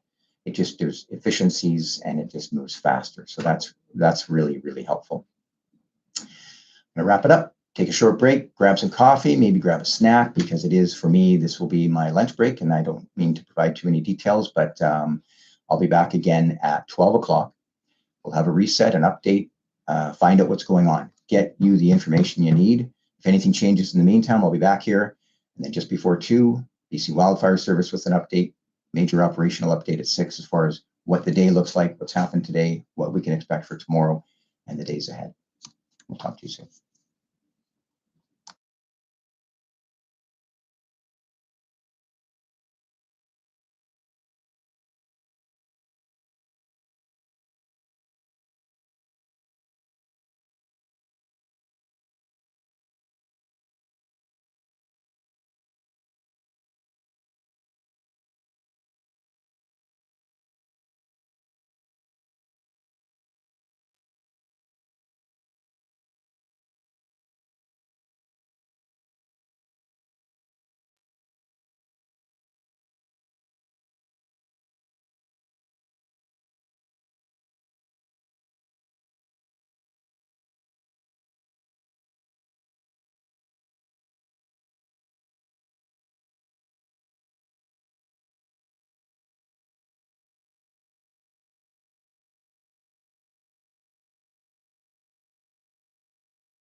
Hello, I'm Eric Thompson at the Regional Emergency Operations Center, and it is now 19 minutes past 12 o'clock, and I have committed to you that I will provide you information as soon as I have it verified and available, and I'm going to do that now. Likely for people in the District of Summerland, you have received an evacuation alert notice, and that means the property that you have and that was under an evacuation order has now been downgraded to an evacuation alert. And I see in the chat that some people are already talking about that. So what that means is that as of right now, so we're talking at 12:19, the evacuation order is partially downgraded to an evacuation alert. And this area includes the areas east of Highway 97 at McDougald Road and south, and Trout Creek on the west side of Highway 97. I'm going to show you a map here in just a moment to help you visualize what it is we're talking about. Now, again, this is an evacuation order downgrade for the District of Summerland for a couple of areas. And let me just go to the share screen here. I do appreciate your patience on this, and I think it highlights how fast things move, when they move. There's a lot of information that has to be verified. So right now, the evacuation order partially downgraded to an evacuation alert. That means your property remains under an alert. You do need to be prepared in case conditions change. The reentry guide for the new area, we'll call this area 2 now for the staged reentry, will be available online at the District of Summerland website at summerland.ca. You'll see some links there. You may have to click around, but the guide that was previously released for Summerland for Trout Creek holds true as well. The only difference is how long was your power out, and the other element that you'll find in the new reentry guide for your area is going to talk about curbside collection. So we'll go through some of that now. Let's start with the areas. So east of Highway 97, McDougald Road and south, and then Trout Creek on the west side of Highway 97. What that simply means is that you are under an evacuation alert now. You can go home. What you need to do, as you've probably heard before, is to be sure that you orderly fashion. If you don't need to be in the area, if you don't live in that area, Highway 97 will be open. It is open right now, but that means people will be able to access areas that are now under an evacuation alert. You don't need to be there. Please don't be there. But the areas that are not open, that are still under an order on the west side, and that's north of Trout Creek now on both sides of the water. Nice and confusing. If you're from here, you'll know what I mean. But if it's not open on the west side, which it isn't, it's very important that you stay out of those areas. The access points will be there, so you'll see security and you'll see RCMP. Please drive in an orderly fashion. I'm probably talking right now to people who are in fact in their vehicle and not listening, but I'm just sharing that for those of you who are just seeing this now. These are the evacuation alert zones. They were changed now. As you know, there was an order in place. This is the new area. So for those of you in Trout Creek, you see the red line there. Everything in yellow is now going from an order to an alert. You would have received a void alert notification. You can go onto the RDOS map to click on that map, and it'll show you once it's updated. It's probably updated right now, and it will show you the exact areas. So I'm going to go back again to my notes here that I have just been given, confirming what's happening, and the evacuation order partially downgraded in the District of Summerland to an alert for the following areas: east of Highway 97, McDougald Road and south, and then Trout Creek west side of Highway 97. There is a boil water notice in place, and it's important with the boil water notice that you do not consume that water, you boil it first. And from what I understand in speaking with representatives here in the Emergency Operations Center, you can shower in that water, but you certainly don't want to consume it or brush your teeth with it. I hope that really helps. If you go on to the website, rdos.bc.ca, click on the link for the Emergency Operations Center, check out the interactive map, and I'll go to that map here in just a moment, and we'll see what it looks like. So we're going to start on screen, and we're going to go over to that map and see if it's been updated, and it might take a moment. Some great technology going on here. Although it does look like an old Atari game, it is a pretty useful map. All right, we'll go to share screen. I hope everyone's out there is is taking an opportunity to celebrate the fact that area is now open. The evacuation order downgraded for a few areas. Trout Creek, so now on the west side of the highway, that area is open, and it looks like the map has not been updated just yet, but it will be shortly. So we'll go back now to the paper map that has been distributed. The re-entry kits. So for these two new areas in the District of Summerland that are now downgraded from an order to an alert, the re-entry kits will be made available on the Summerland website, District of Summerland website. And the only difference between the previous re-entry kit and this one is this one will talk about curbside collection, what those dates are, and where you have to go with your material.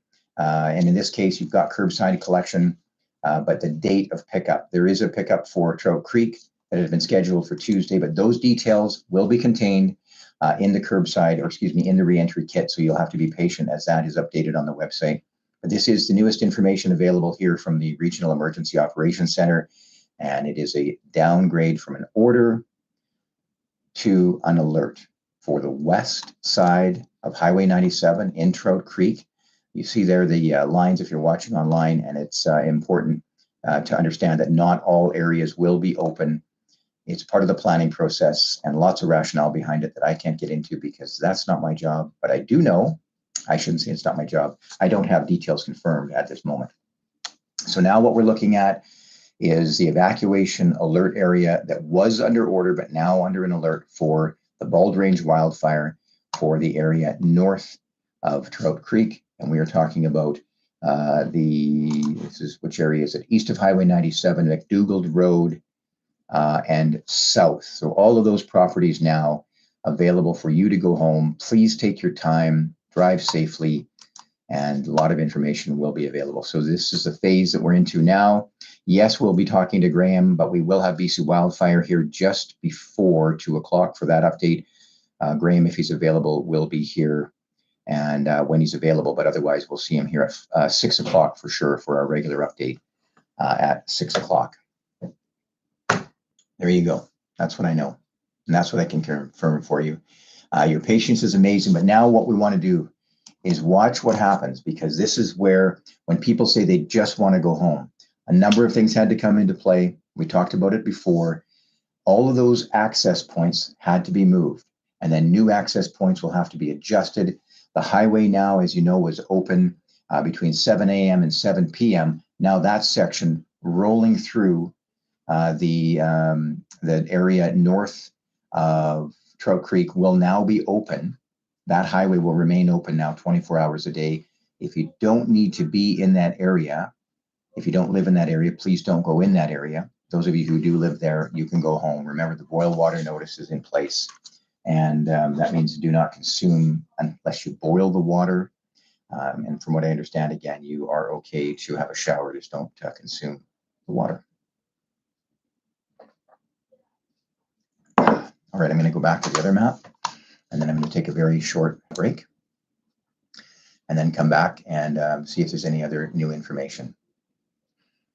PDF on the Summerland website. Give me just 1 second and I'll try and find that for you. What I'd like to mention, if I can, is that the process of opening up these areas is multifaceted, and people in a couple of different areas here in the EOC are working to make it happen, to make sure that the information is updated, that you get what you need. And I just want to say they're doing an incredible job. It is a bit stressful because you've got changing conditions, information being verified, and they really are doing the best they can. So right now, the Bald Range wildfire, if you're on the District of Summerland website at summerland.ca, you'll see the red at the top, Bald Range wildfire updates. And in there, we're going to find the current evacuation order that has been downgraded at effective 12 noon today, Sunday, August 16th.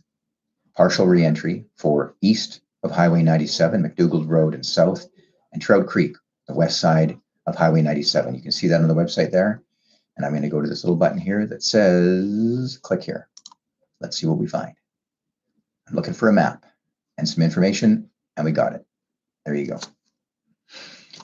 That's where you find it. So you go to the District of Summerland website, and you click on The link that I showed you updates. And then if you're looking for the information for the reentry, let's go see. It may not have been updated just yet because I know they were working on it. And that information will be updated if it's not now, but it will be updated shortly. So a portion of Summerland is under evacuation alert. What does that mean? That means you need to be prepared to leave immediately. And there are the reentry kits for the different areas. So Trout Creek, west side, east side. Oh, sorry, I got to zoom up here. So that's really important. You see the maps down there. This is laid out well. We're seeing it first together. I've been in here and looking at other things, but now we're looking at it together. Let's go take a look at the reentry guide online, and it's going to load. It's going to load. I know it is. Addresses. There's the address list. Okay, so that's the address list if you need it. That's helpful. And then the actual information on the specifics of the reentry guide. If it's not in there yet, I think maybe I missed it. Oh, here we go. So those reentry guides will talk about a number of things. For those of you who are in another part of Summerland, I would invite you to take a look at these reentry guides. The only difference will be curbside collection, that there may be changes once your area is open. And I can tell you right now that just like today, work is being done to make sure this is expedited to get people home. It's happened quickly, which probably doesn't feel quick, but it is with a lot of moving parts. Safety is the key and the comfort of everybody who needs to get home. But anyway, if you take a look at the reentry guide, a lot of it is pertinent to you. You need to know how long the power has been out, for example, but there's a good chance it was out for a fair amount of time. But that information you'll find and can be confirmed in there. And if it's not there for some reason, we'll make sure we can get it to you. So the neighborhoods that are now downgraded from an order to an alert, the alert remains in place. You need to be prepared to leave your property just in case. And an alert means that there is still some potential change, and likely it would be due to a wildfire, but it could be something else with power or whatever the other issues are. But regardless, once you're under an evacuation alert, that means be prepared. So lots of different things to keep in mind. This is still an active wildfire area. If you're still on order, please check out this guide. This is a really good time to now review what's in there, and a lot of it will be pertinent to you, other than, of course, confirming curbside collection and then how long your power was out. Air quality remains a concern in this region. Stay indoors and limit your outdoor activities. There's information about monitoring mental health as well and smoke exposure. There's some helpful links. Coming up shortly, we are expecting to hear from David O'Hory, who's going to talk a bit about talking about this issue with your family and what you might want to keep in mind. When you're preparing to return, you can create a basic re-entry kit. There may be some hazards. You should be aware of that. There's some information about mental health supports. You'll also have information about this boil water notice. There is a boil water notice. That means don't drink the water unless you've boiled it for 1 minute. And then once it's cooled down, you can certainly drink it, but don't brush your teeth with it if you haven't boiled it. Pools and hot tubs. This is very important. Homeowners are asked to not drain their pools or hot tubs into Okanagan Lake or Trout Creek or any other area. Residential watering restrictions, there's information there. And now the information about power outage for this particular area, approximately 82 hours east of Highway 97 and McDougald Road in south areas. It's estimated the power was out for approximately 15 and a half hours in the Trout Creek West area, west of Highway 97. Power was out for approximately 15 and a half hours. Food safety. Refrigerated food, you need to be aware of that and what to do with it. Okay, just checking something, stand by. Here's a QR code. Just give me 1 sec.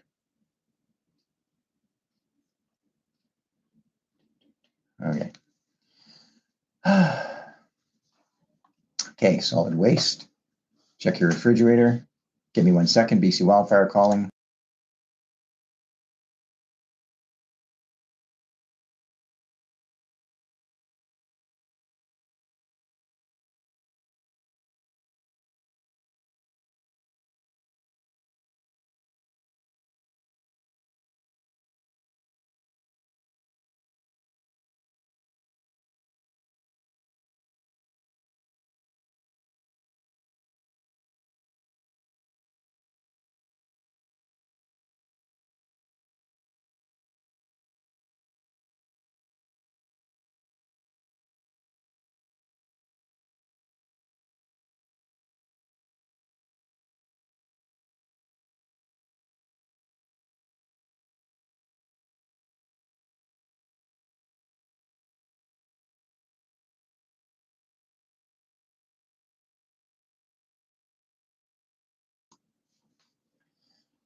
That was Erin from BC Wildfire Service, just confirming she will be here. So again, I'm working at my desk. So if I have to step out for just a moment, that's why. But sometimes I like to turn the phone off or the mic off because I think it's rude to be having two different conversations at once. Anyway, there is a lot of information in this re-entry guide, but let's celebrate the fact that we now have the order downgraded to an alert for 2 more areas. Work continues now and has been going on to get the other areas home, including the regional district of Okanagan, Similkameen. So I have not spoken a lot about North Beach. I've tried to speak a lot about the other areas that I know of, but all of the areas that remain under evacuation order, the information will be made available as soon as it's confirmed. I will have that for you. Someone says their power was only out for 16 hours. It is an estimate from neighborhood to neighborhood. So I do appreciate that. You have the information you have available to you at the site, and you've got to do what you've got to do. And if you have questions and you're not sure, certainly you can contact the District of Summerland probably on Monday now, because they're all here working and they're not back at their office. But you know, if you're boiling the water, it says the information is for at least 1 minute. Anyway, there's a ton of information in here. So what I would invite you to do is go to that re-entry kit. It's available on the District of Summerland website, summerland.ca. Click through there. You'll find details. Now, if you know of elderly, and I shouldn't say elderly, I should, you know, lots of people don't use technology. It doesn't matter what age they are. And if you know of someone like that who needs some help or might need some assistance, it's important that you step in if you can to maybe print a copy if you have access to that. Some other copies will be made available as well. And there you go. So in the meantime, online, you'll find the re-entry guides, re-entry kits, re-entry guide. And if you want to take a look, if you're still on, if your property is under an evacuation order, just to familiarize yourself with what's going on. Here's the curbside collection information that you need. Garbage cart only, plus up to 2 bags of garbage, no heavier than 25 kilograms. That's Monday, tomorrow already, August 17th. So you should have your garbage cart, the black one, to the curb, plus 2 garbage bags if you have them by 7 a.m. Hopefully the bears will move on. Regular curbside collection east of Highway 97, McDougall Road and south will commence on Thursday, August 20th. Regular curbside collection for Trout Creek, west side of Highway 97. This information we're sharing with you now will be shared again later through the afternoon. We'll have our BC Wildfire updates at the top of the hour, followed by our 6 o'clock update. So if you're wondering about things and you're not getting the information you need, I would invite you to put a note in the chat where I can. And someone said their address is missing. If you're inside that area, that it's hard to say. That could be. I'm not going to guess. That's one thing I've tried to remind myself is this is not the guessing place, because if we're not giving you correct information, that's not good. So you can call the Regional Emergency Operations Center, that information line, and see if you can get the information there for confirmation. And that is 250-490-4225. I've been posting this. I'm going to hold this picture up. This picture warms my heart. I don't know who did it, where it came from. It was here in the EOC. It says, "Thank you for helping us get home safe." And I believe that's directed at everybody, including first responders. But it's nice to have that picture in the background. Wildlife activity, increased bear activity. The bears are out. They've been looking around saying, "Hey, nobody's home. I think I'll go see what I can find for food." BC Transit information. There it is. BC Transit will provide modified services starting tomorrow, Monday, August 17th. For transit information, you can go online or call toll-free 1-844-442-2212. Press 2 for Summerland. That's in your re-entry guide. It's a lovely picture of downtown Summerland. And that's the re-entry guide. That's one of them. So that's the information you'll get. Now, somebody said that the information about how long the power was out is different from what their data in their wired home is telling them. Well, that's interesting. And I think if you need clarification, then you'll have to look into that. But in the meantime, be cautious, take precautions based on the food in your fridge and your freezer. Most people have a good sense of what that looks like. And if you do need clarification, you can make a phone call, and you can certainly check with Interior Health. I think you want to err on the side of caution for sure. Boiling your water, the recommendation is at least 1 minute. Personally, I'm going to boil it for a couple minutes. I had some coffee this morning, and it made me think of that. You know, people are going to make coffee when they go into their house. You're going to want to boil that water and then let it cool down or whatever you need to do, and then put it into your coffee maker. You don't want to take it out of the tap and put it directly into your coffee maker. This coffee has been guiding me today. I actually need to get another one. I'm finding now that things are slowing down a bit, and that's what's going to happen with this live stream over the next few days.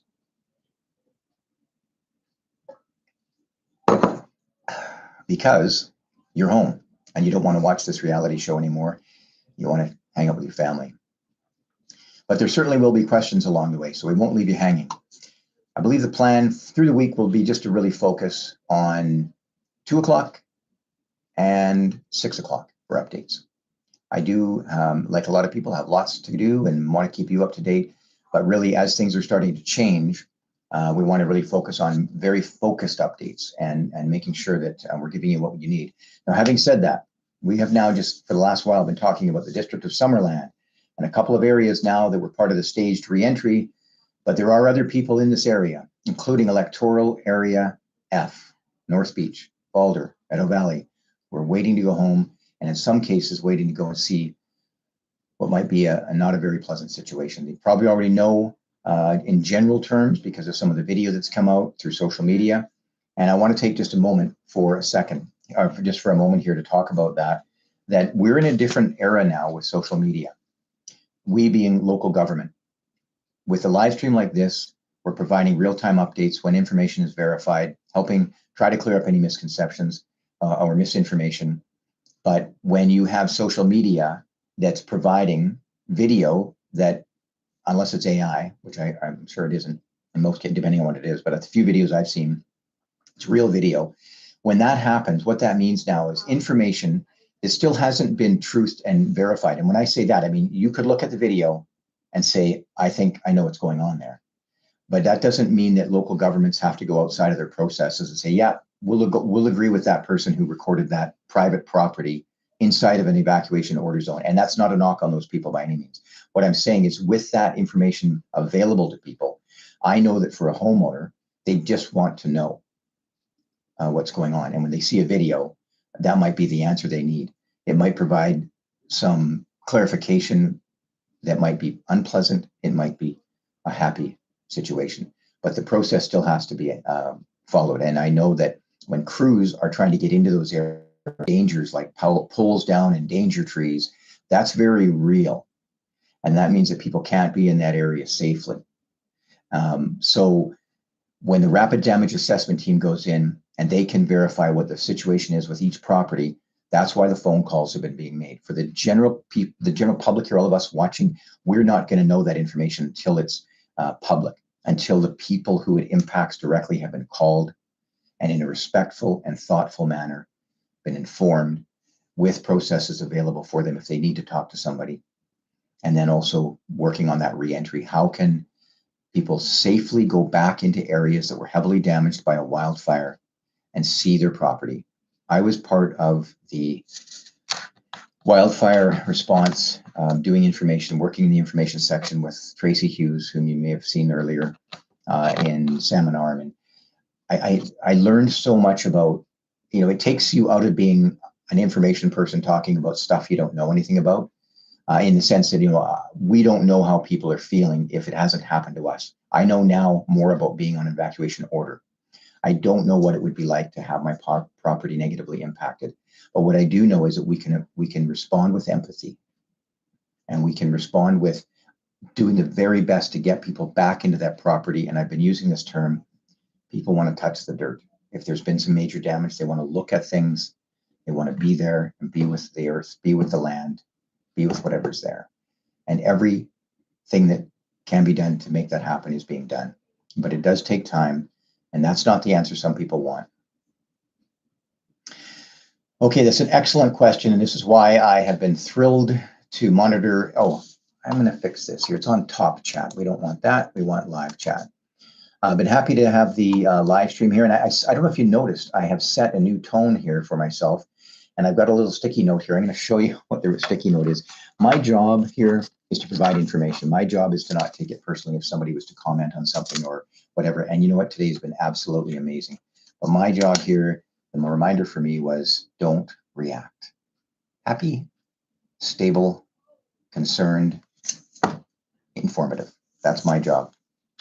If I was taking things slightly personal when I would see notes and comments that I didn't think were helpful, it's not because of me. It's about the people who are working out there, like I've talked about too, the rapid damage assessment teams, firefighters who are out there for hours and hours, long days, doing everything they can, being away from their families, and then people make a comment that I thought was offside of it. So I'm back to myself again. Those people who might be feeling stressed right now and maybe just not happy, I think it's important for us to accept that as well and understand sometimes people do get upset and maybe act out in a way, whether it's online or, you know, how people talk about people getting snippy. It is important, I think, not to take it personally and have a conversation about, well, how can we get you what you need? How can we give you the information you need? And in this format, when we provide you with the information that's available, it's not meant to hide details. That's not the case. It's operational details, incident command system, trusted because it works. And when you go outside of the system and you say, let's guess, and let's say we might do something, and then the plans change for whatever reason, you've now given people false hope. You've given them misinformation. You can create a situation where you've got a bunch of people lined up on the highway. Crews aren't ready to meet them. There's a safety issue. Other partners like the RCMP might not be ready if the word hasn't been given to say, we are 100%. This plan is in place. Let's make sure everybody knows. And you probably, along with me, knew exactly what happened here. It's just after 12 o'clock. Notice went out through Voyant Alert from the District of Summerland saying that these areas that we're talking about today, east of Highway 97, McDougald Road and south, and Trout Creek, west side of Highway 97, were downgraded from an evacuation order to an alert. But I wasn't here talking about it yet because I wanted to make sure I had all the verified details, but the people who needed to know first got that notice through Voyant Alert, then on the website, the RDOS website as well, and other means, and then here on this platform. Now, back to the question earlier. Where is the hub? These Salvation Army buckets that I was talking about earlier, I know there were some that were brought to the Trail Creek Elementary location. I don't have confirmation because I came in here right away just to talk about this. So I'm going to pause for just a moment. I'm going to go out and find out if there's a hub and confirm that for you, and I will be right back.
Hello and welcome to our latest update on the re-entry of, it's the staged re-entry for the District of Summerland.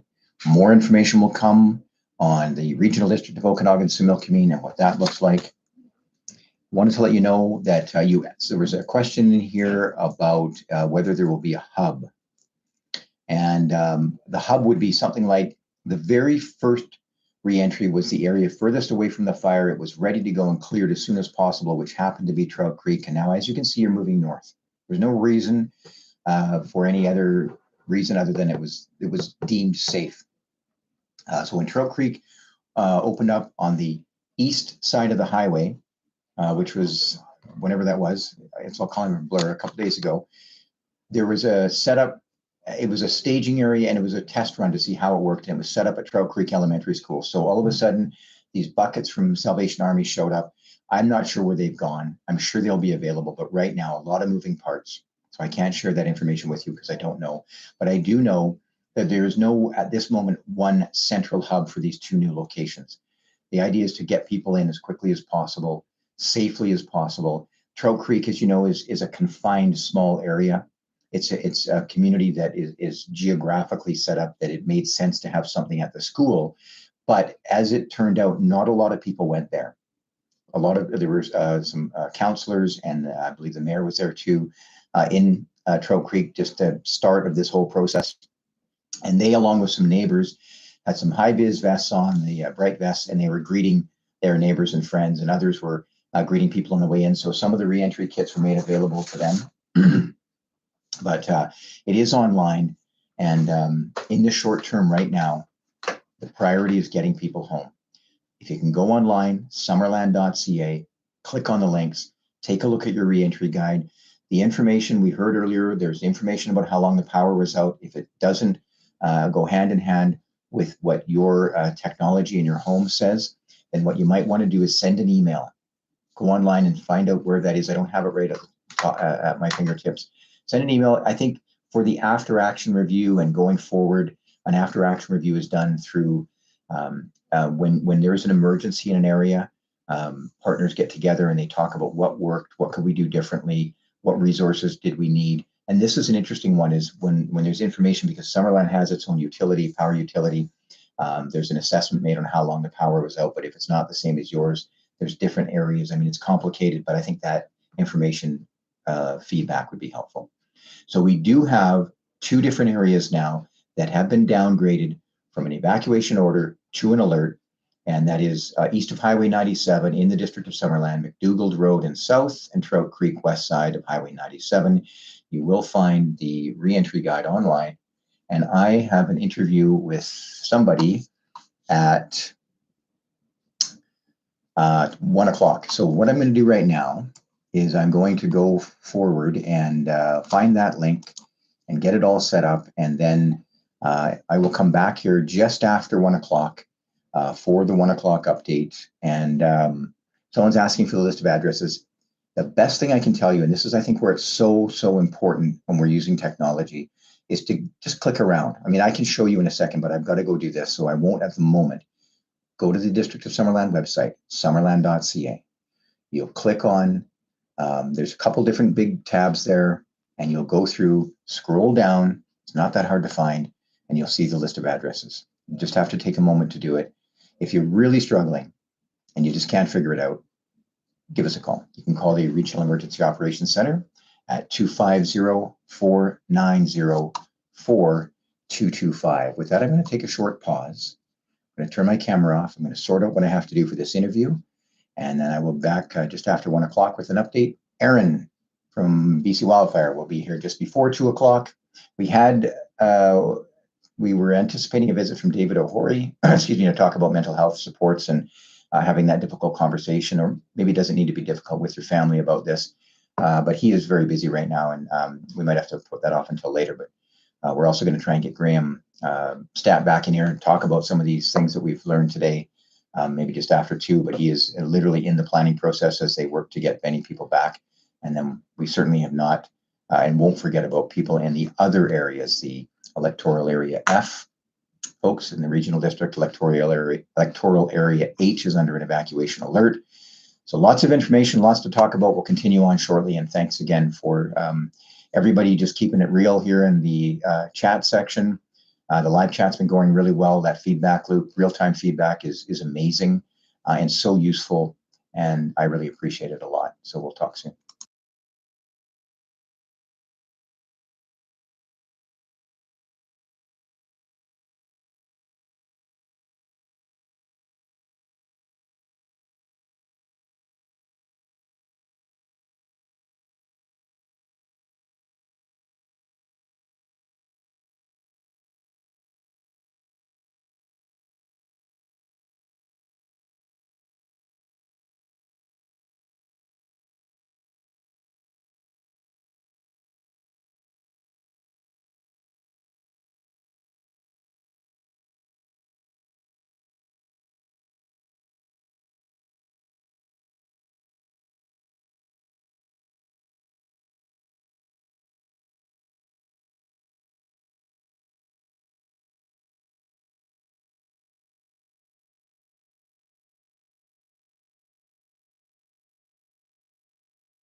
Hello, my name is Eric Thompson, and I am currently in the Regional Emergency Operations Center. And right here is a computer set up with a Zoom call with a CTV News channel.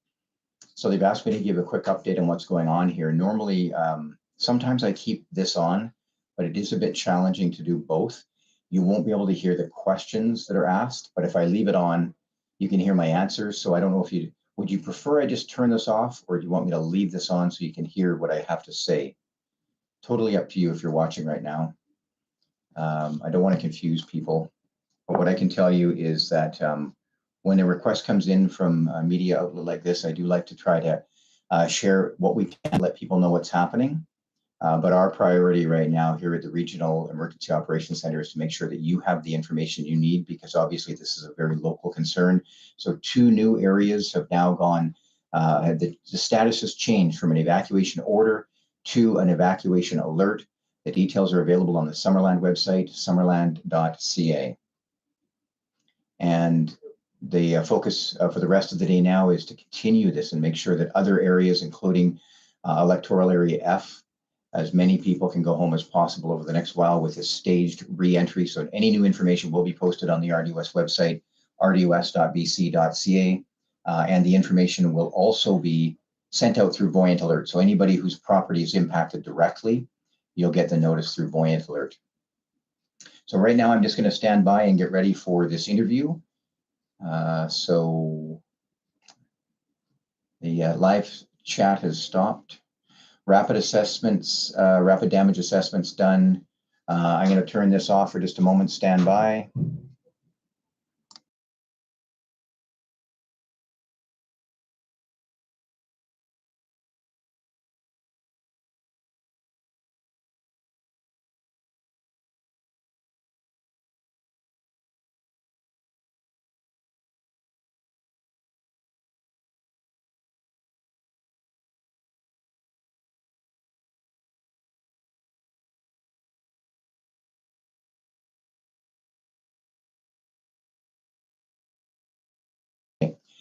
Graham Stadd is here. We've got about 3 minutes before this CTV interview, so Graham had a few things to say. Yeah, and that's not my interview, so I got to be out of here.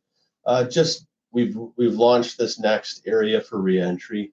There seems to be some confusion and some members of the public about what we mean by West Troke Creek, west of the highway, and that information's on our Facebook site. It's also in the order. There's maps in the order that show what we mean by west of the highway and Troke Creek. And that's the new alert that was the downgrade from the order to the alert. It's downgrade from the order to the alert. It's on the Facebook site. It's on the order itself. So check the maps, and then it'll bring clarity as to what we mean by that. And when you click on that document, I was able to find a list of addresses. Yeah. Okay. Yeah. So I'll find that when I can bring that up later. And we'll do more if it's not clear enough next time. Graham, thank you. You're hydrating? Good. Always and forever. Okay, I'll leave this microphone on then. Sound is helpful? Yeah, staring at the side of somebody's head, not helpful. All right, you know what I've got in the background? I don't know if you can see that, but I've got this great photo or a picture that somebody drew for us. There we go, hope that's okay. Okay. About 2.5 minutes away for the CTV News Channel interview to tell everyone what's going on in the regional district of Okanagan-Similkameen and the district of Summerland. 2 new areas now downgraded, and it sounds weird to say downgraded. I should say the order was downgraded to an alert.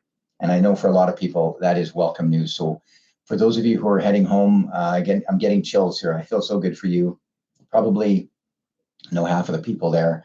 You're my friends, you're my neighbors, and we're going to hang out soon. We'll head down to Shaughnessy's and have a cup of tea.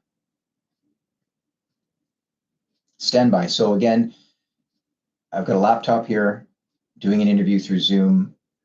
The audio is better if I use these, so you won't hear their questions, but you'll hear my answers, and some of that information may be helpful for you. We'll have an answer update at around 1:30 or after this, and then we've got BC Wildfire coming in at 10 to 2.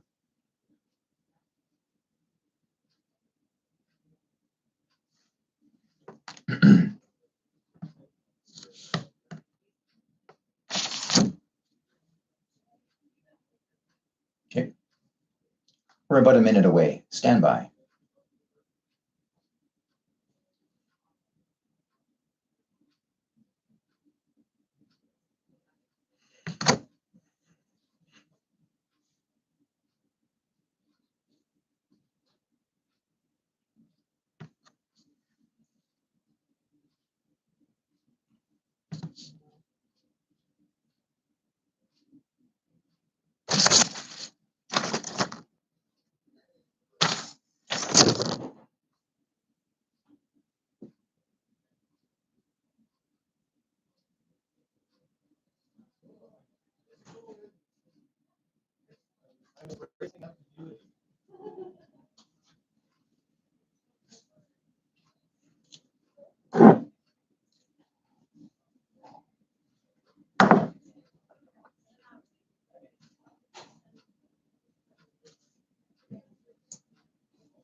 Well, right now I'm in the Emergency Operations Center, which is operating as a regional emergency operations center. So that means the regional district, which is those electoral areas outside of the municipalities.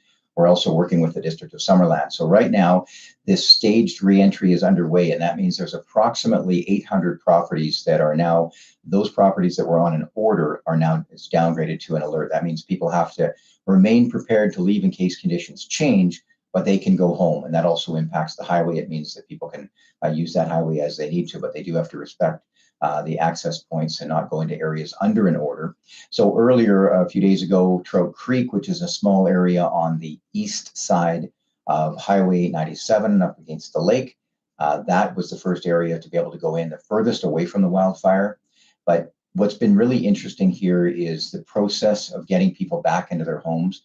I'm here in the Emergency Operations Center and hearing from people through a live stream and phone calls and what we're hearing on the ground as well. And people want to just go home. And I can appreciate, I know a lot of these people. And I also know people in the outlying areas whose properties have been impacted. And I keep talking about the process and sticking to the process so that people are safe and so that you don't say, well, we hope we can do that, and then it doesn't happen. So far it's been working well, and people have been really respectful of that process to watch out for people who are out in the area working.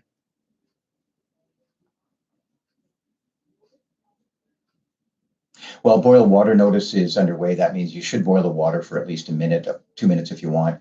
And then you can take a shower, but you don't want to consume the water. You've got to look at what's going on around your house. Now, these areas that are now going back, who are under an alert, different than some of the areas that we'll see over the next while in the next stage of this. And there could be areas where a neighborhood is open for people to re-enter, but there could be damage to homes. So that's where it can be concerning. And you've seen the video that I know you've shown about the areas here. It's Falder, Meadow Valley, and Garnet Valley. Those areas, there's some serious damage, trees down, danger trees that are standing, power poles down. But I can just say, if I can say, the way this community's come together, we hear about that always during emergencies, but here it's I'm a member of the community and the wider area. Everyone's really, really stepping up to help people out. It's heartwarming.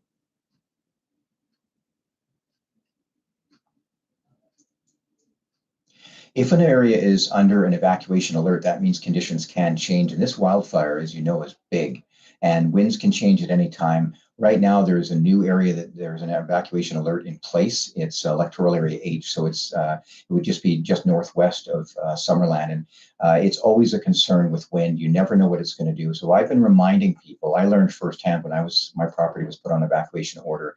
If you have the time to plan, just in case conditions change, now is the time to do that. Get your grab and go kit.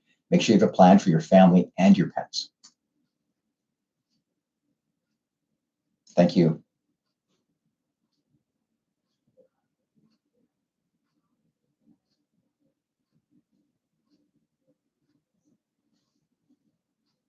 Thanks. You too. And we're clear. All right. My name is Eric Thompson, and I'm in the Regional Emergency Operations Center.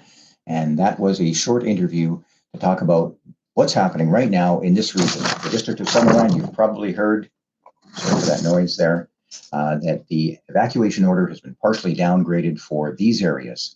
East of Highway 97, it's a partial downgrade, as in it impacts these areas specifically. East of Highway 97, McDougald Road and south, and Trout Creek on the west side of Highway 97. Those areas are open. The exact list you will find online, and let's go do that together on the District of Summerland website. There is a re-entry kit, and that re-entry kit can be very, very helpful. We're going to go over here and do a share screen. So in the re-entry kit, there was one issued for Summerland for the Trout Creek area.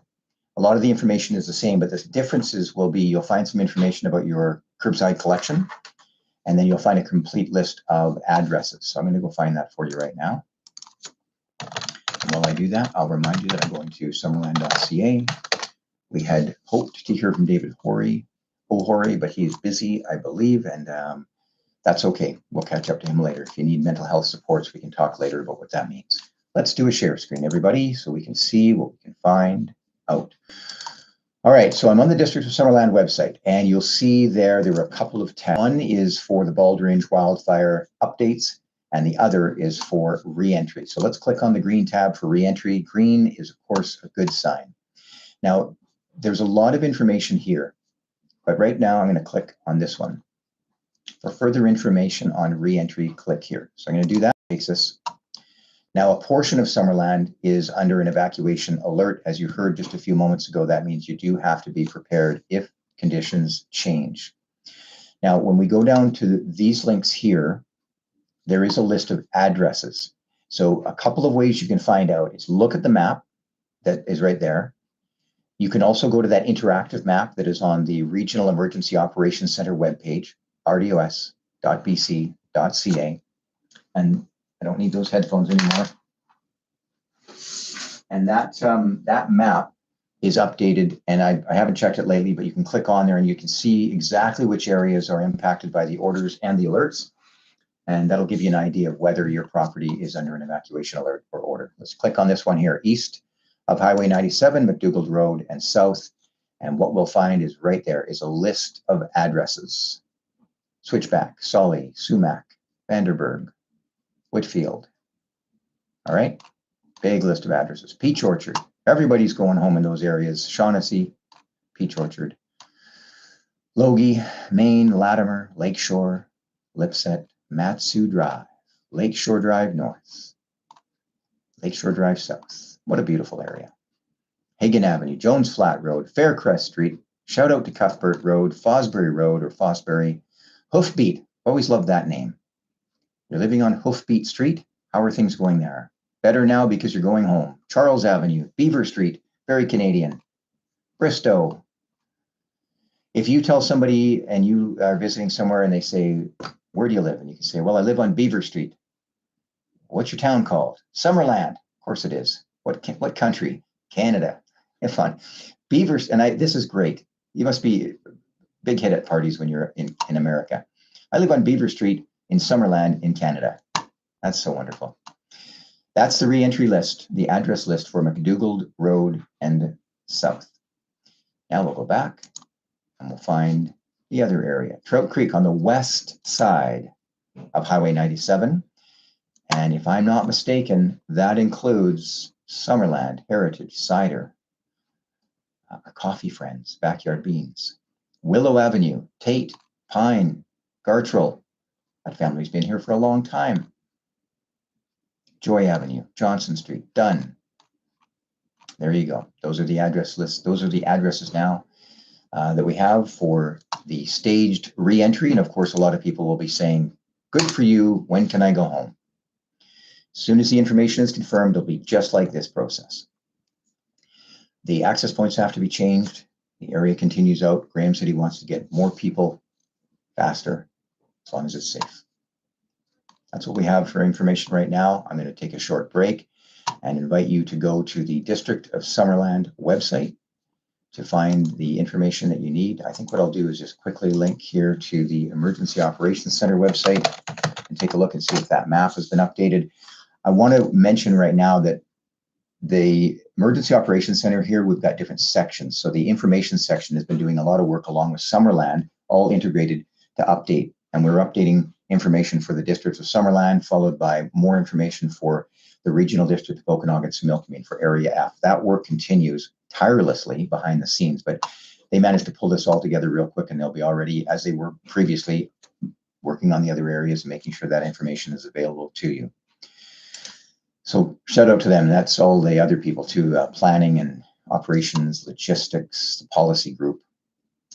Here we go. On the map, you're going to find, you'll see that as the orders are downgraded to an alert, this map changes, and you can see right there, it has changed. What we want to see, somebody said the other day, my friend Tabor said that a friend of his said that what we're doing here reminds them of what John King does during an election.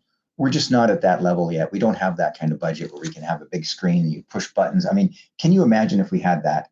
I'm clicking on the Atari here, but it's still pretty good. I mean, it works. It's effective. I call it affectionately the Atari. But look at that.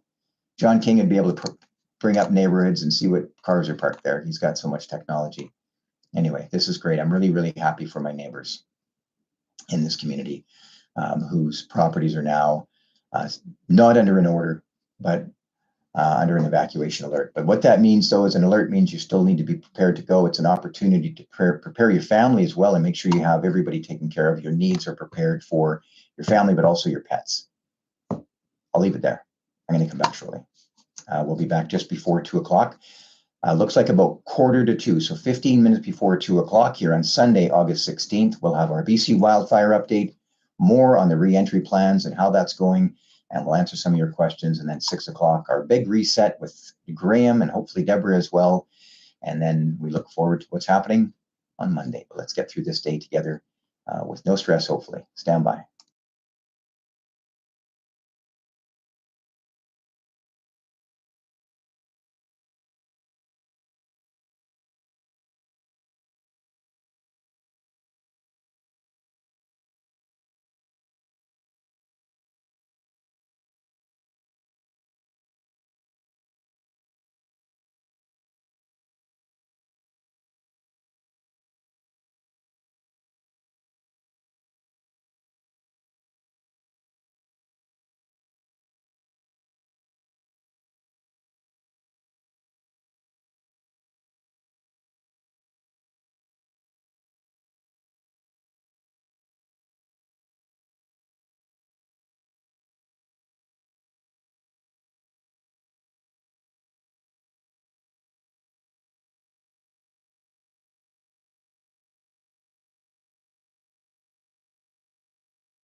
All right, I'm back again.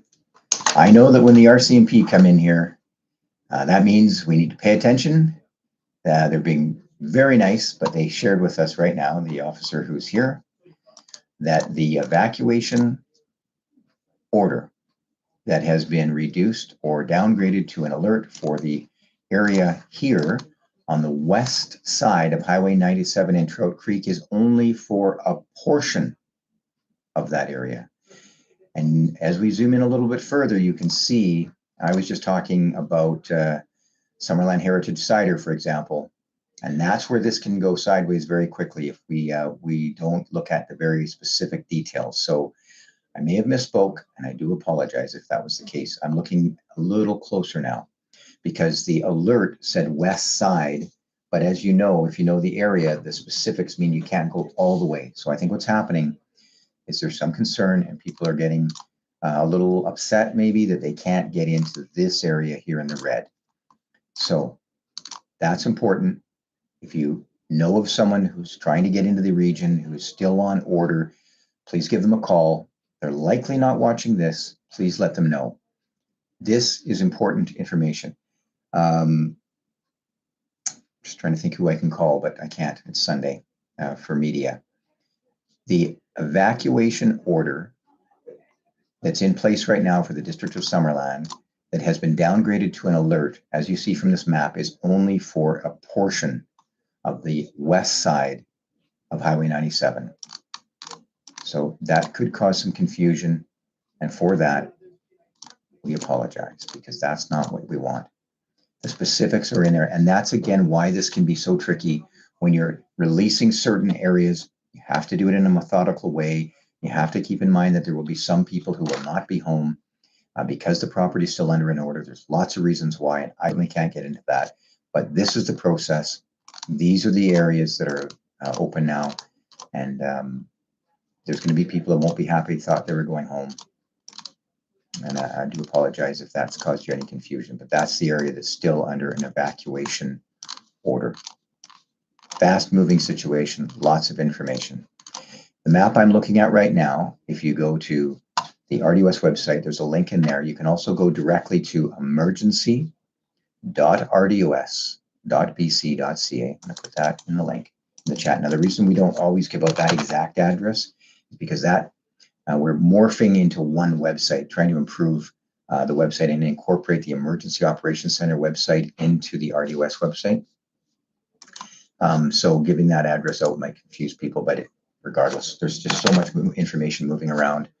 Now is the time, if you are on an evacuation, if your property is under an evacuation order, now is the time to go in, take a look at the map, take a look at the information that's available for the re-entry kit and familiarize yourself with it. It really will help. You'll know what you're facing when you go in. And it's a process. It takes time. I feel for you. But remember that people are doing everything they can to get you into your property. So the evacuation order area and the evacuation alert area in the Trout Creek area west of Highway 97, there's a red line. And that's just the current situation, but it's really important that people know that. There could be people heading to that area who think they can go home. And what we're going to do right now is RCMP officers here talking to the crew to make sure that the information that's out in the public right now on the documentation is made very clear. That's why those address lists are made, because there's the map, but then there's also the address list. If you're not on the address list, then that would indicate that there's a very good chance that your property is still under evacuation order. An evacuation alert remains in place so that you can stand by. It's a reminder to stand by and be prepared in case conditions change. The wildfire, I haven't looked at that today on the BC Wildfire website, but we have Erin coming in shortly to talk a bit about what the fire is doing, and we'll get a good update from her. You're watching our live stream here at the Regional Emergency Operations Center. My name is Eric Thompson. I'm an information officer with the information section at the Emergency Operations Center, working with the information section team who are doing incredible work to just try and keep this all together in a fast-moving environment. Well, if you're not getting the information you need, you can make a phone call, 250-490-4225, 490-4225. That's the Regional Emergency Operations Center working together with the city, the District of Summerland to make things happen. So for those of you watching in other areas in the Regional District of Okanagan-Similkameen, you're likely wondering what's going on in North Beach and then in the other areas. And anytime there's a new update, we'll have it for you, but the information will go out through Voyant Alert. Now, for some areas, people are waiting to go and take a look at their property to both get confirmation on what's going on and then also some sort of a tour to go out and see it. All those things are being worked on behind the scenes, and in many cases, the people who are directly impacted have spoken with staff here at the Emergency Operations Center.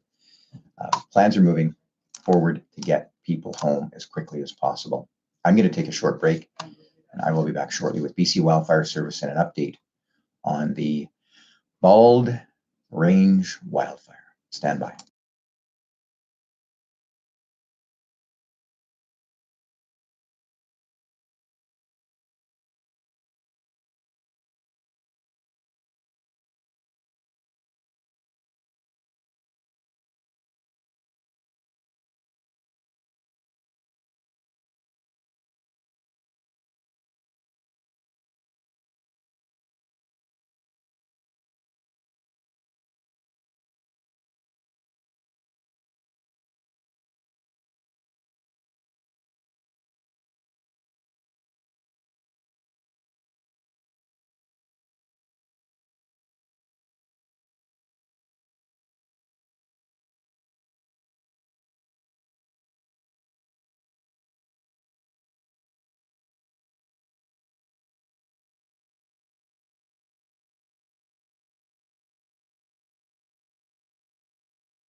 Hello, it is now 9 minutes before 2 o'clock. I'm Eric Thompson in the Regional Emergency Operations Center, and in just a moment, Erin Catherall will join us from BC Wildfire Service, and she'll have an update for us on the Bald Range wildfire. I'm going to bring up the BC Wildfire map, and she'll use that to take a look at what's going on. Just wanted to let you know that we've heard from Kiwanis, and they are confirming fridge pickup services being offered by Kiwanis for Summerland residents. It will be extended for residents in the RDOS reentry when that happens. And that is very, very good news. So it's the Kiwanis, and I've got a phone number here. I'll get that out shortly, but I'm going to get to the BC Wildfire update in just a moment. So Kiwanis picking up fridges for those of you who need to get rid of them for Summerland, and then eventually RDOS when reentry happens for that area. But right now, I want to remind you that the Trout Creek area, west of Highway 97, the area that is open where you can return home, where it went from an order to an alert. As you see there, it's not all of the west side of Highway 97. So if you go to the RDOS Emergency Operations Center website, that link is in the chat, emergency.rdos.bc.ca. You can see if your property is part of the alert. I'll just leave you with this while Erin comes in here for the update. Do be patient. It's likely frustrating that you can't go into your property, but there are reasons behind these plans and processes. And all I can say is please respect the process and know that people are doing everything they can to get you home and to get you home safely. With that, I'm going to step out and ask Erin to come in. And while she's setting up, I'll just talk to you a little bit about some of the other things that we know from today. And then Erin Catherall from BC Wildfire Service will give us an update on the fire.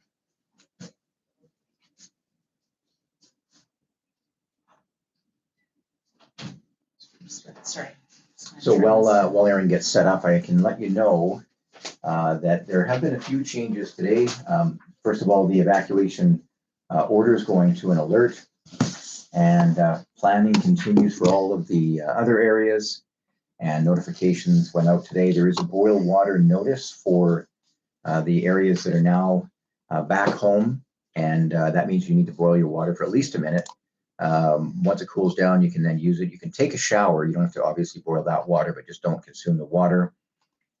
If you are in an area where you're seeing any impacts to homes upon your reentry, whether it's today or anytime, please be respectful and try not to share that information on social media.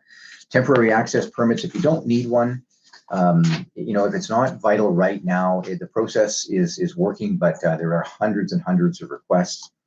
There is ash on some of the beaches, and there are some signs out to swim at your own risk, and we'll be working to better understand what that means, that ash and debris, but follow the direction from Interior Health for water quality at the beaches.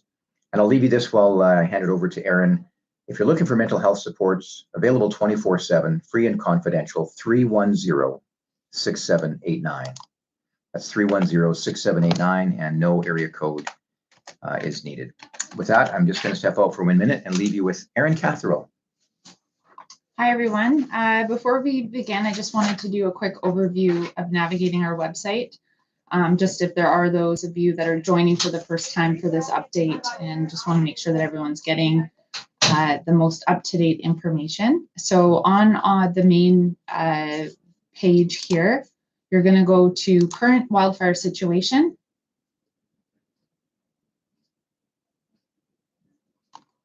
And then this is going to pull up the fires that are burning within British Columbia. So it just takes a moment to load. You will see the little fire icons at the bottom. There's 3 of them. If you click the lower third one, it will come up with the Bald Range wildfire. So if you click this, press full details. This takes you to our fire news page. So here we have the total hectares. We have a list of all the evacuation orders and alerts. And if there are any changes to these get updated as soon as it's posted on the local jurisdictional authority webpage. So we encourage you to go there first for any changes, and then it gets populated here.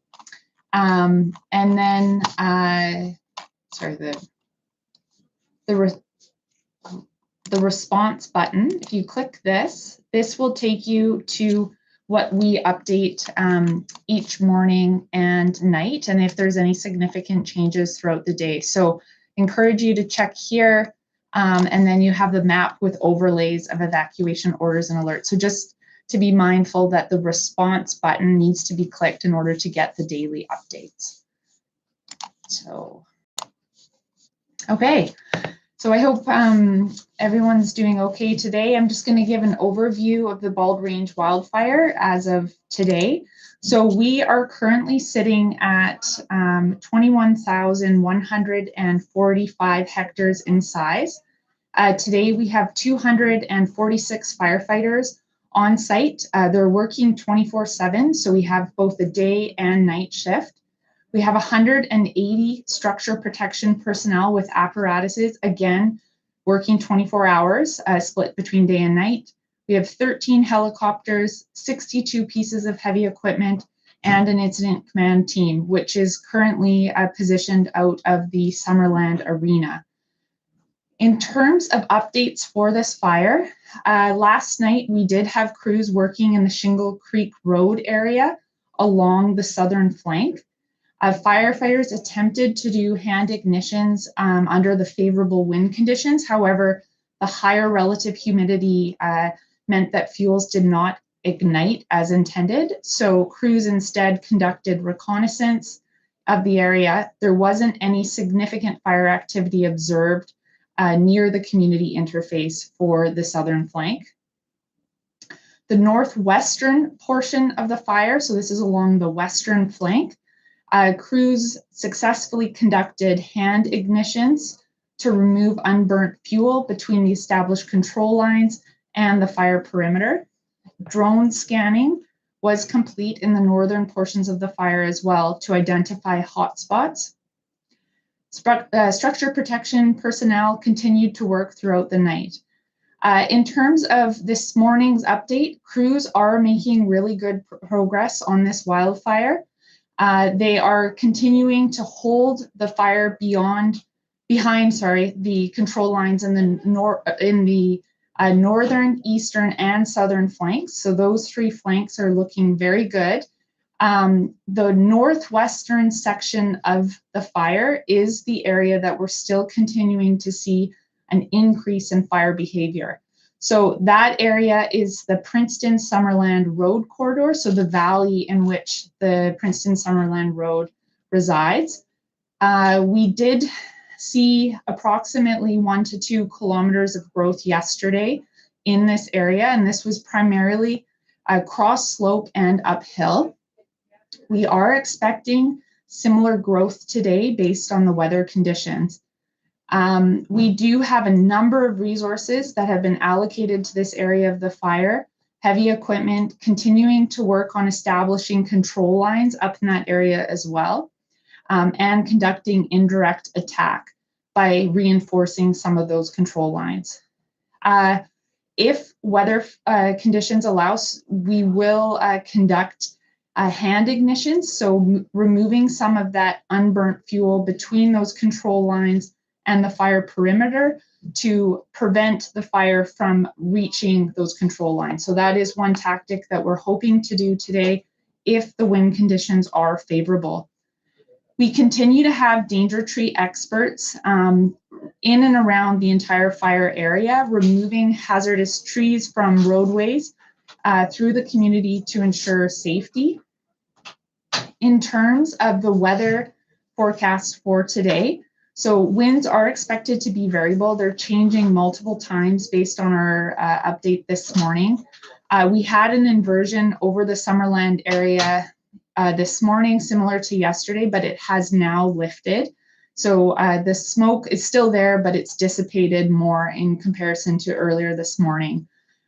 With this, we see more clear skies, which will result in increased fire behavior, just allowing more direct sunlight to reach the fuels. There is a chance of thunderstorm activity later this afternoon, early evening. Again, that might result in varying wind directions. So we are waiting to sort of see how that materializes with the convective activity. But overall, the northern, eastern, and southern flanks are looking good. Crews are working hard, and they're continuing to successfully hold the fire behind the control lines in those flanks. The northwestern area of the fire continues to be the area where we are focusing a majority of our suppression efforts today, and looking at ways that we can further keep that fire behind the control lines. So just to recap then, right now it is still a very active wildfire. It's out of control. Is that safe to say it's still out of control? Right now the fire is still out of control. So when we use the classification as out of control, that's looking at the entire perimeter of the fire. So not a portion of the fire, but the entire fire. So we've made really good progress on the northern, eastern, and southern flanks. Those are looking good. Given the reduced fire activity and reduced risk, we are sort of mobilizing some of those structural protection resources to other places in the fire vicinity that might need that support. Crews are continuing to work in those areas, but we're also allocating crews to really focus on that northwestern section of the fire as well. But in terms of getting 100% containment, that's when we want to have control lines around the entire perimeter of the fire. So think of it as sort of like a circle around the fire in the middle. And those control lines are fuel-free areas, and they can tie into natural features like Forest Service roads, highways, Okanagan Lake, and then also be connected with a heavy equipment machine guard, also hand guard that crews work.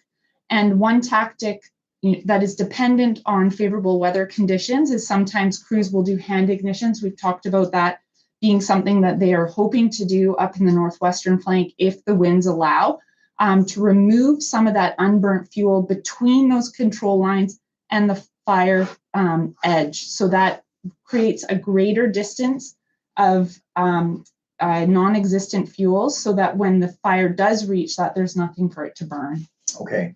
So the concern then moving forward really is focusing on that northwest corner. We had the new evacuation alert put in place for electoral area H, which is the area of focus right now for crews, is what you can say. Yeah, and so the fire, it's moving about, as mentioned before, 1 to 2 kilometers a day that we're seeing in that northwestern flank. So right now it's approximately 19 kilometers away from Osprey Lake to the nearest hotspot that was identified by the drone scans last night. So it still remains a distance away, but the fire is moving in that direction. And so that's why we're putting a lot of resources to work on building those containment lines and box that fire in. So we're removing those fuel areas to really have that fire locked within a fuel-free zone. That's really interesting, and that's an excellent description of what's going on. And I think it gives people some better understanding of what we're dealing with, and that's really important. Having said that now, one of the biggest concerns then is going to be wind. Yes, yeah, wind plays a huge factor in both fire behavior. Adding oxygen to the fire will increase fire activity, but also in terms of our suppression tactics. So when we do hand ignitions, we want to make sure that the winds are in favor of the direction that we want it to go. So if we have a control line that's fuel-free, that has been done by a machine guard or a hand guard, will burn off from that towards the fire perimeter. So it's burning into itself, and it's creating more distance from that control line to the fire edge. So, and not to scare people or anything, but I just want to talk about the behavior. It's really interesting to note then, if the wind was to push the fire, well, it may hit a containment line and in theory, it would stop there. It's those burning embers that could cause problems. So that's what you're always watching for. But right now it sounds like the weather is somewhat favorable. Yeah, so we have those control lines. So the way I like to think about it is sort of like 2 lines. So we have the fire that's burning. We have the control line that the crews and heavy equipment are working on and tying into some of those natural features that will not burn, like Okanagan Lake and a Forest Service Road and other features. And then beyond that, further out from the fire perimeter, that's when we have our contingency line. And that line is sort of like a backup line. So if we had a lot of if we had strong winds and a ember were to jump the control line, we have a secondary line further out. So it's a backup to that primary control line. A lot of science involved here and a lot of experience based on other fires and behavior. The night mapping, which you said, so the aircraft are all down for the night. You bring up the drones with the specialized pilots that are basically doing heat mapping. Is that right? Looking at night for those hotspots? That's correct. So last night we did have drone operations within the fire, and this was an opportunity to map out where any hotspots remained. And then those are identified through GIS location points, and then we'll have crews that will go in and action them. So it's doing the due diligence to really make sure that we've removed those hotspots. I have had a chance to speak with some of those drone operators, their friends, and they've talked about it as being like vacuuming in the sky. So you go back and forth, back and forth. But what that data does that they provide to the crews the next day is give them an idea of, like you said, hotspots, where they should focus, and it's valuable information. Yeah, absolutely. So when we have a fire in an area, the focus is on getting containment initially, so working on those control lines. And then once we start to have greater containment, we've maybe done some burn-off operations like hand ignitions, then we'll have aerial, it can be conducted. We can do scanning through helicopters during the day as well, or drones. And then that's where we're able to identify those hotspots. And then crews will be going in to make sure that things are cold to the touch. Any of the photos that are available that you would share are on your website. And I think in a bit, maybe I'll go on and just take a look and see what's there available for people and for the media. But can you take us out from what you know and speaking with the crews to, we did this the other day and I thought it was really interesting. What would it be like out there now? Because the conditions aren't like they were when this fire broke out on Friday, August the 7th. That was just a whole different environment. But now conditions are a little less intense, would you say? Yeah, we still have seen elevated fire activity, not quite to the extent that we observed on the Friday night when this fire first started. We have been observing between rank 2 and 3 when things heighten. So that's when we have a vigorous fire activity with intermittent torching or crown fire, depending on the classification. We are actually working, we have a videographer integrated into our incident management team, and we will be posting a video either later tonight or tomorrow. We're just trying to do the final edits on it. That's going to really walk through the fire behavior of this wildfire. So it's from a scientific standpoint, we have a fire behavior specialist that does a lot of growth modeling. So it's trying to look at where the fire will go. He's really tapped into the weather conditions because this information is critical for knowing where the fire is going to go, which is critical for the safety of our crews, but also for some of the suppression efforts if crews are going to be conducting hand ignitions. The whole process that you've been describing really sounds like you're having to always look 2-3 steps ahead, considering what the weather might do today and into the future to the best of your understanding. And then looking at what the current conditions are, what assets you have available. And that is really interesting. So in a final point, then, we have areas now that have been downgraded within the District of Summerland from the alert. Sorry, the order has been downgraded to an alert. But alert means you still have to be prepared in case conditions change. While it might feel unlikely that conditions will change, with a strong wind, you're looking at the potential. So people need to be prepared, because if it's on an alert, that means you need to be prepared. But what's your advice for people on that situation? Yeah, so evacuation order and alerts, they are implemented by the local jurisdictional authority. BC Wildfire Service will place a recommendation to the jurisdictional authority as to potentially implementing an evacuation order and alert or rescinding, but it's ultimately up to those regional districts, the Penticton Indian Band, to make that decision of where those orders and restrictions happen and when they get lifted or when they get implemented. As Eric is mentioning, there has been some orders that have been downgraded to an alert.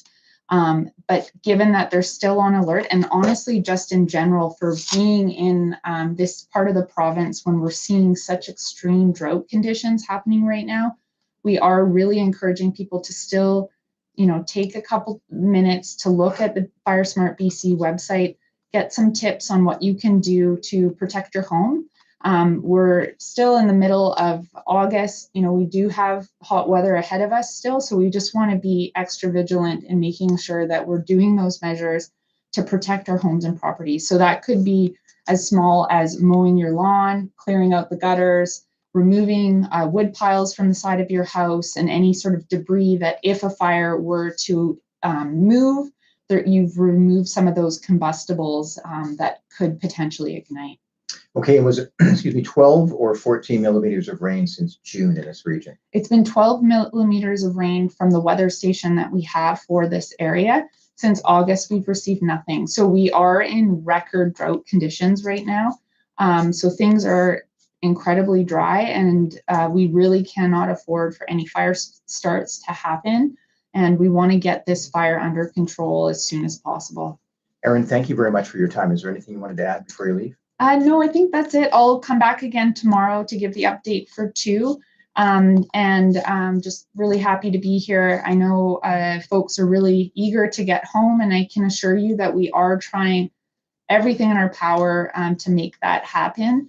There is still work to be done. That northwestern flank is a priority area within this fire right now. But we have crews that are here. They're not going away. We have the camp set up. And this is going to be a fire that we'll be working on for some time. Erin, thanks a lot. Yeah, I'll trade you places there, and I'll Okay. just share a few thoughts and let you get packed up. That's Erin Cathro with the BC Wildfire Service, and she's been spending some time with us daily at 2 o'clock with her updates, and we'll see her back again tomorrow. And oh, you want your phone? There you go. Thank you. Thanks again. Yeah, thanks. You see yourself out? Yeah, okay, sounds good. We'll see you tomorrow. Yeah. Okay, well, that's great to have that information from Erin.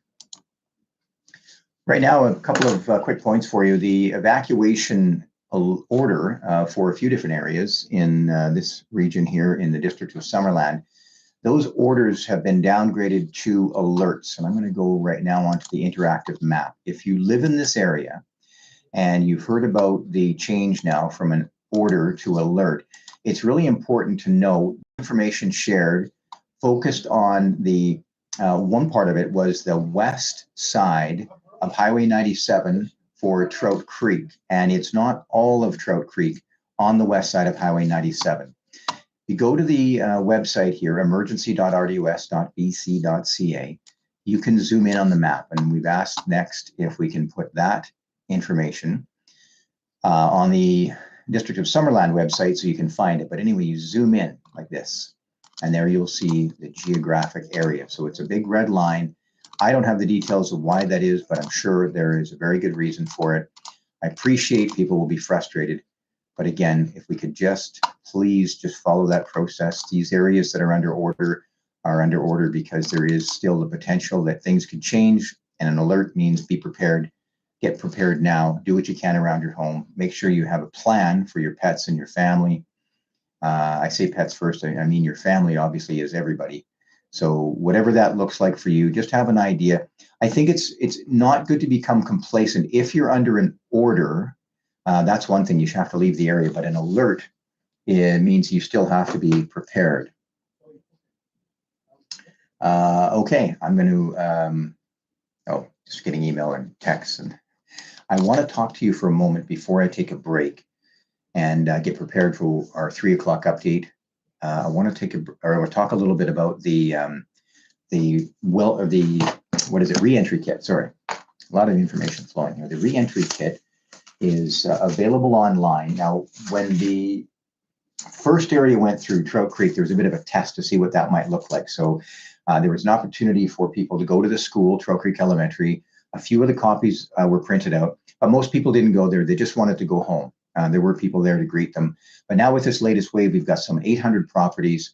Lots of people just want to get into their homes, see what's going on, and start getting things prepared. So there is a reentry guide made for each area. I'm going to try and get a copy of the newest one, but it is available online. And you can find that on the District of Summerland website as well as the RDOS website. So for those of you who live in North Beach, in the it's known as Electoral Area F, which is rural Summerland, and then people who are also in some of the other areas that were impacted by this fire, Falder Meadow Valley. As areas are cleared for people to go back, re-entry guides will be made available. And it won't be one size fits all for everybody. So there's information in there that will help you with the different levels of complexity, whether your property was seriously impacted and what that might look like. And there are supports available. But now is a good time to review the current re-entry guide, just to look at things like fridge and cleaning and you know, just so you have a good idea of what's available or what you should be looking at.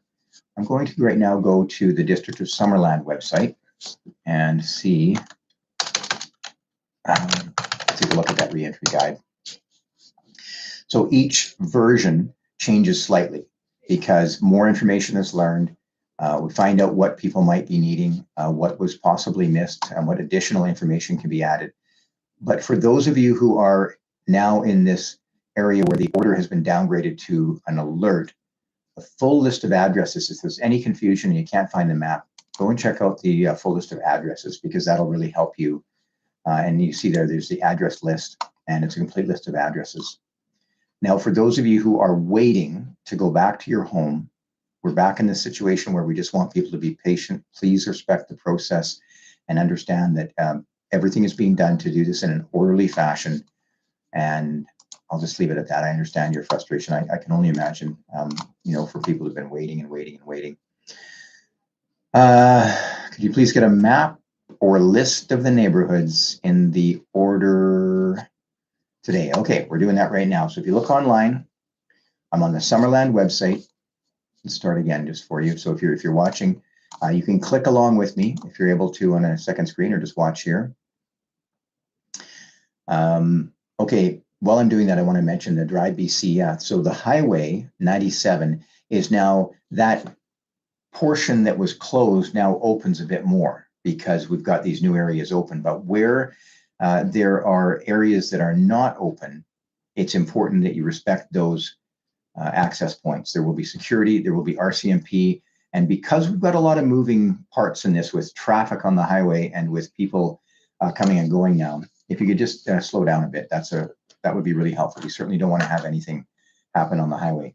So I'm on the District of Summerland website. I'm under the re-entry page, and then you go here for further information on re-entry. Click here, and we scroll down, and it says check the addresses, the address list rather, and here are your list of addresses. So I checked out McDougall Road in South.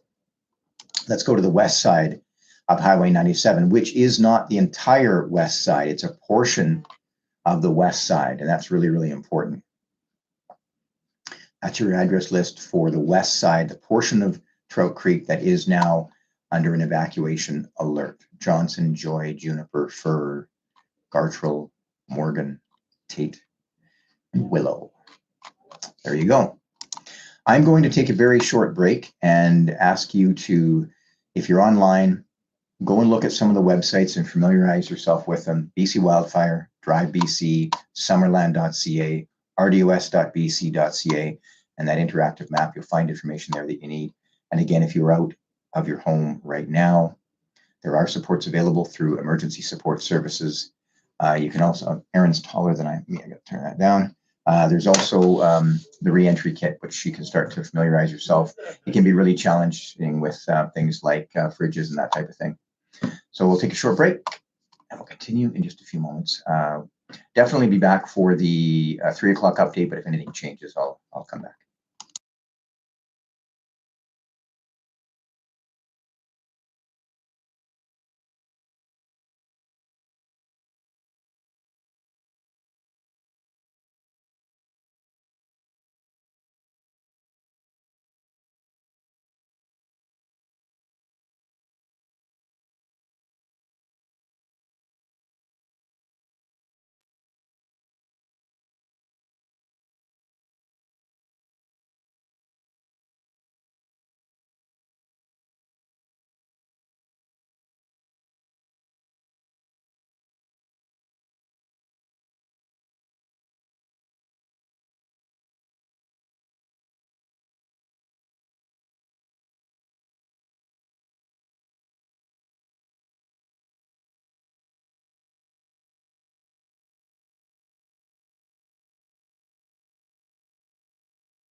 Hello again, my name is Eric Thompson. It's just about 2:30 here at the Regional Emergency Operations Center in Penticton. And earlier I had introduced David O'Hory, a registered clinical counselor. I mentioned that he would be joining us, and he's here working with the team.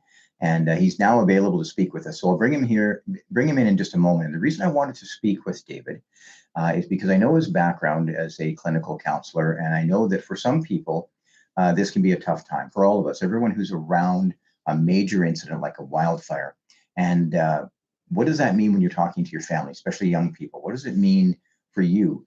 So David's going to just give us a bit of a general thumbnail of the conversation. That's what I'd really like to talk about, David, is the kinds of conversations that we might be having and what that might look like. So what I'll do is I'll ask you to come on in here and step up to the live stream central whatever area, and I'll just get out of the way here. Now, if we do have any questions, we'll see what we've got. So David, first of all, thanks a lot for coming in. I really appreciate you doing this. Yeah, I'm honored.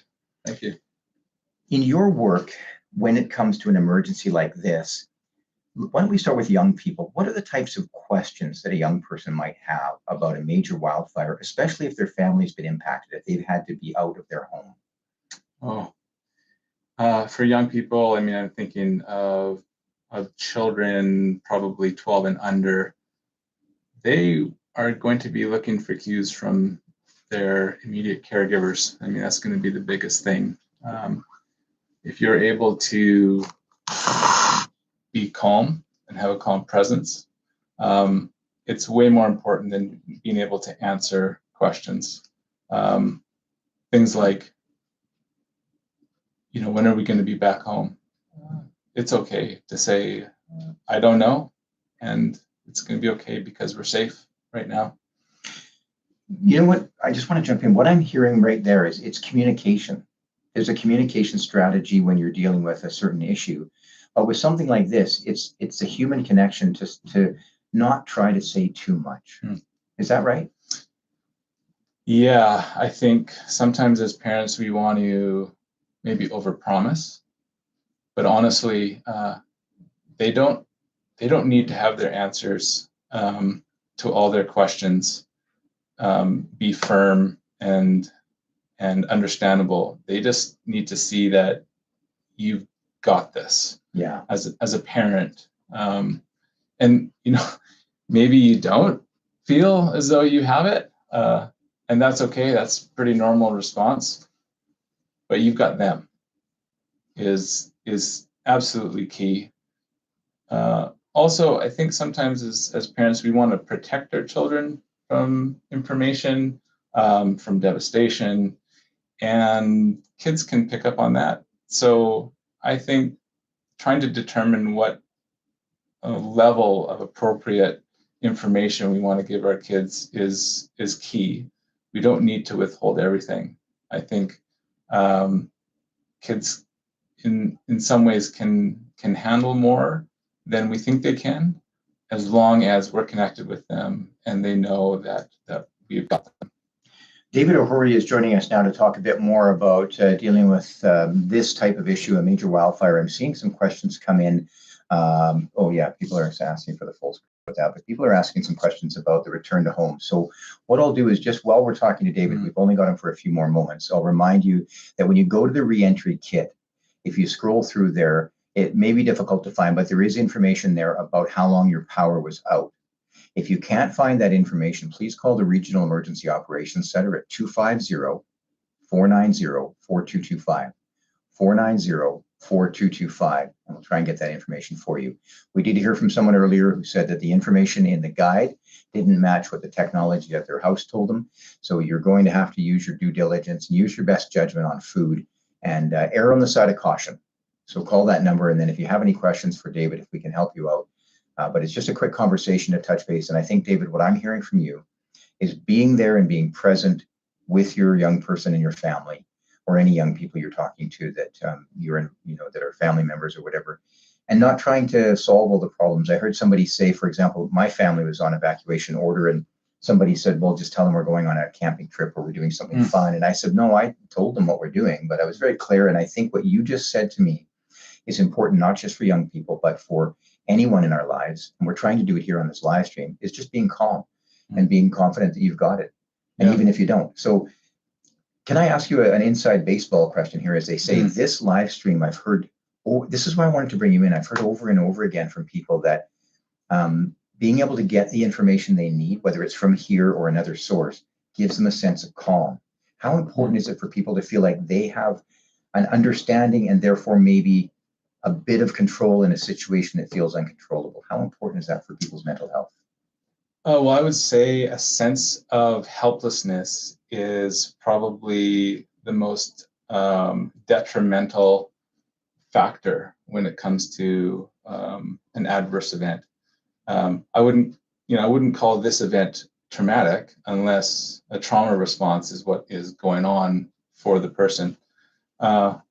When you have a sense of control, even in a seemingly uncontrollable situation, that is a huge mitigator for the effects of such an adverse event on your future mental health, your mental capacity.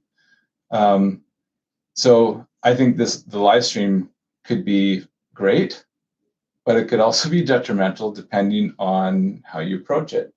If you're stuck to the live stream, trying to have all of your questions answered so that you don't have to wonder about anything, then you're probably stuck in kind of a rumination or thinking more, trying to figure out more answers than are going to be able to possibly come.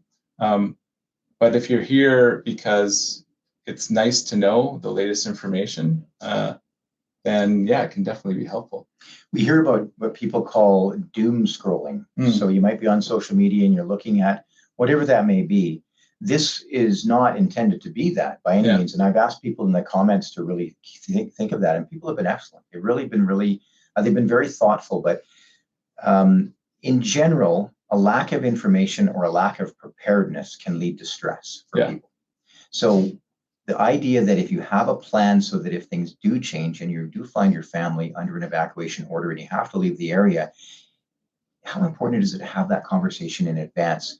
And I mean, I know from an emergency preparedness perspective, it's very important, but for the making your family and all your members feel comfortable that there is a plan, how important is that? Yeah, so I don't want to overcomplicate what can happen in an emergency as far as mental states. However, there are essentially three things that are going to impact someone's mental health as they go through and experience an adverse event. What? The clock has fallen twice now. That's the second time. I think it's going to have to go to sleep now. Yeah. Okay. Sorry about that. It was very poorly timed.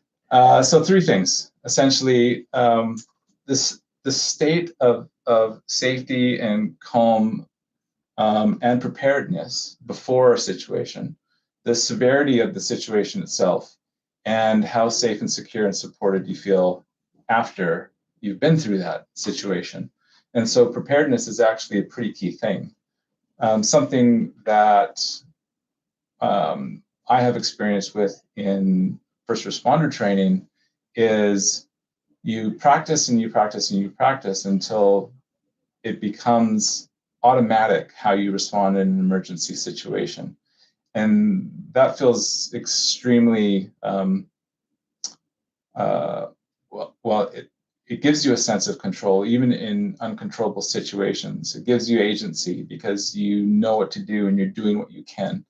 And it's the same way as far as being prepared. We've talked about this. We've trained for this. This was something we hoped maybe would never happen, but we're at least ready for it. And so that's actually a pretty major factor when it comes to the effect of an adverse event on our future mental health. During a wildfire like this, there are images of what happened that are circulated widely, whether it's the height of the wildfire or the aftermath of the wildfire. From our perspective here at the Emergency Operations Center, we've made the conscious decision to not share those images because the thought is in crisis communications, you don't help people by showing them those images. In media, it might be different because you want to show the thinking is you show these images, visuals that can explain the situation. So there's a lot of thinking around it. Can you talk about how images of either a fire at its height or the aftermath can maybe for some people be troubling? Again, it's going to affect everybody very differently. Obviously, if someone has lost their home, any images of fire could ruin the rest of their day. However, some images I think can be, I don't want to use necessarily the word motivational, but if we didn't have images of the severity of this fire, would we have had the same kind of community response that we've seen? This incredible community response from Summerland people, from Penticton people, all the way through Cleedon and to OK Falls. Images are very powerful, and it's kind of maybe this thing about moderation. If you're sitting there scrolling to find every single picture, well, it's kind of like that's what you're feeding your mind. So then what's your mind going to be focused on? What's it going to be circling on? And so if images of this devastation are something that you have been seeing, or perhaps you've been experiencing, I think it's also important to give your mind something other than that, to recognize that that's not the only reality. Finding beauty, moments of peace, recognizing that you can hold both. And so it's probably beneficial for you to balance what you're feeding your mind. Someone's asked if we're answering questions in the chat. For this segment, we won't be, because my keyboard's up there, and when I type away, it's close to the microphone. But if you have a question that we can try and answer, have you got another minute or two for us? Yeah. I've got a question for you. I've met you a couple different times, always in an environment where you're working. Okay. So my thinking is that you are as calm and collected and very thoughtful in what you say while you're on duty. When we see you in person, when I run into you at the grocery store, which you haven't done, are you the same? Do you get frantic?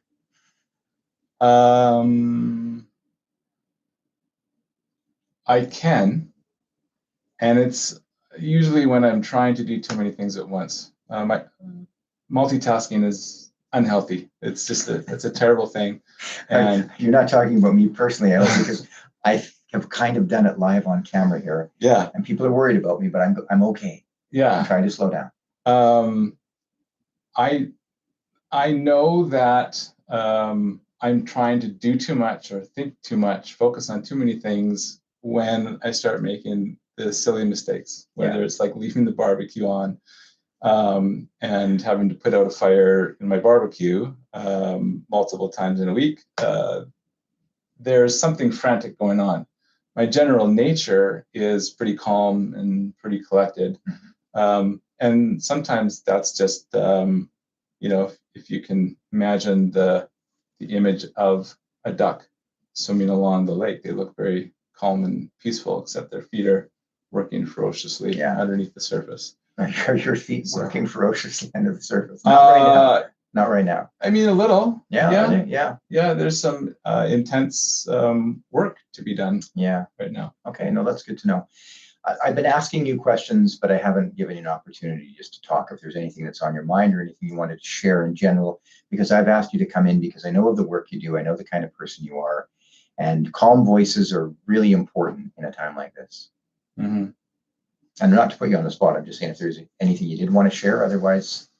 Well, let me go back to this point about, what are the important things in an adverse event? Preparedness. Well, I mean, maybe some people were prepared and some people weren't. Okay. It's too late for that. What's the next thing? Well, what kind of support are you receiving during this time? Where did you land during the evacuation? What have you lost? I mean, what's the severity of this event? That's going to play a significant impact. And for some people, they're struggling with the loss of a home. For others, they're struggling with the loss of a forest. For everybody, it's going to be different. What's really going to be important now and moving forward is engaging in support. We are not designed to figure out, like as a human species, we're not designed to figure all these things out alone. I think we've seen a very natural human response in this valley of people coming together, offering homes, making donations, starting fundraising campaigns. If you notice that you're starting to have these thoughts like, well, I don't really, maybe I don't have it as hard as the next person, so I don't really need to utilize that support or use up the support that might be used for someone else. Yeah, I would question that. I would reflect, like, maybe getting some help is not a terrible idea, because you might feel fine right now, but again, how well supported, how safe, how secure you feel post event is going to have a dramatic effect on going forward. So I think that would be my biggest thing, is please don't isolate. Please seek out support. If you're not sure where to find the support, call the number. Yeah, and I'll give that out shortly. So just in wrapping up, we've got a couple of questions, which we'll get to in just a moment once we see David off back to the work that he's doing. But there's and then just about water quality, we'll talk about that. But there's a comment there, David. Someone was saying that coping skills can be adversely affected, and this fire is a traumatic event. I believe you said it's traumatic for some people, different for others. Did you want to clarify that? Sure. Yeah, partially it's the psychological sort of framework background that I come from. It's recognizing that there are events that are really difficult, that are really challenging, and depending on, like, those three factors that I was talking about, an event has the ability to become traumatic, depending on how we respond to that, especially within the body.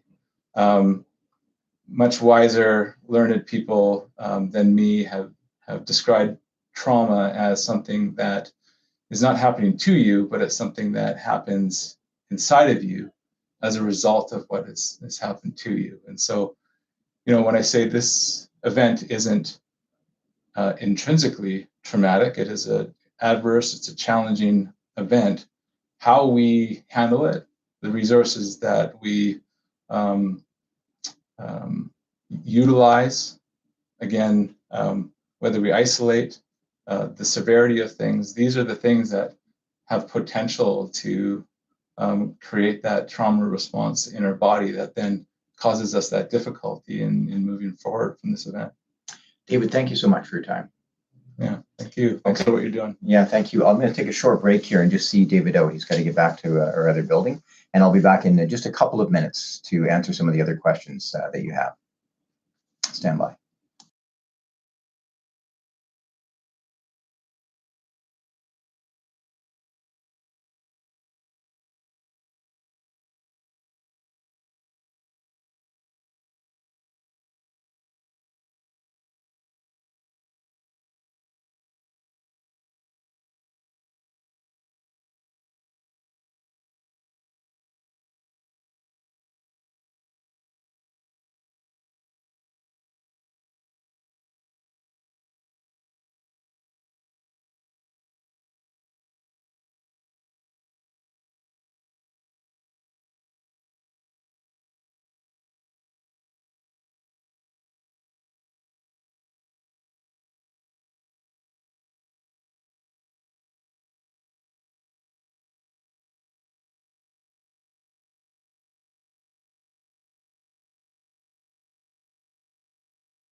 It's a clock. Where I had it set up there, I keep bumping into it because I have a small space here. I don't know, there's something that's, I don't know, it's just an odd thing about this clock that it keeps falling. We'll talk about that another time. That was David Ahori, and I really do appreciate his thoughts and him coming in here. But we have questions coming in about the reentry, air quality. If you look at the reentry kit, there is information in there, the new version of it, the newest. So each time there's a new reentry, whether it's in the District of Summerland or within the Regional District of Okanagan, Similkameen, there will be new information in there about whatever the evolving situation is.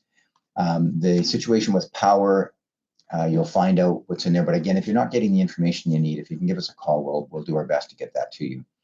I'm just looking now for the re-entry kit. There we go, down here. So you scroll all the way down. I'm going to go into this one here. And in there, you're going to find information about water. From what we understand, showers okay, don't consume the water. Boil the water for at least a minute. In my case, I would say give it a couple minutes, can't hurt. But when it cools down, what I'm going to do myself is boil a bunch of water, have it available in a container for things like coffee and brushing your teeth. And then, of course, you might want to get a large container of bottled water or whatever works for you. But oh, I'm looking. I thought we were sharing screen. Sorry, I'm reading to myself here. What I'm looking at right now is the Return to Home kit.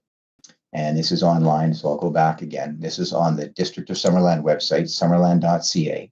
For those of you in the Regional District of Okanagan, Similkameen, we'll have it posted here as well for electoral area F when that area, the different areas go back, and it won't, again, be, it'll be different for each area.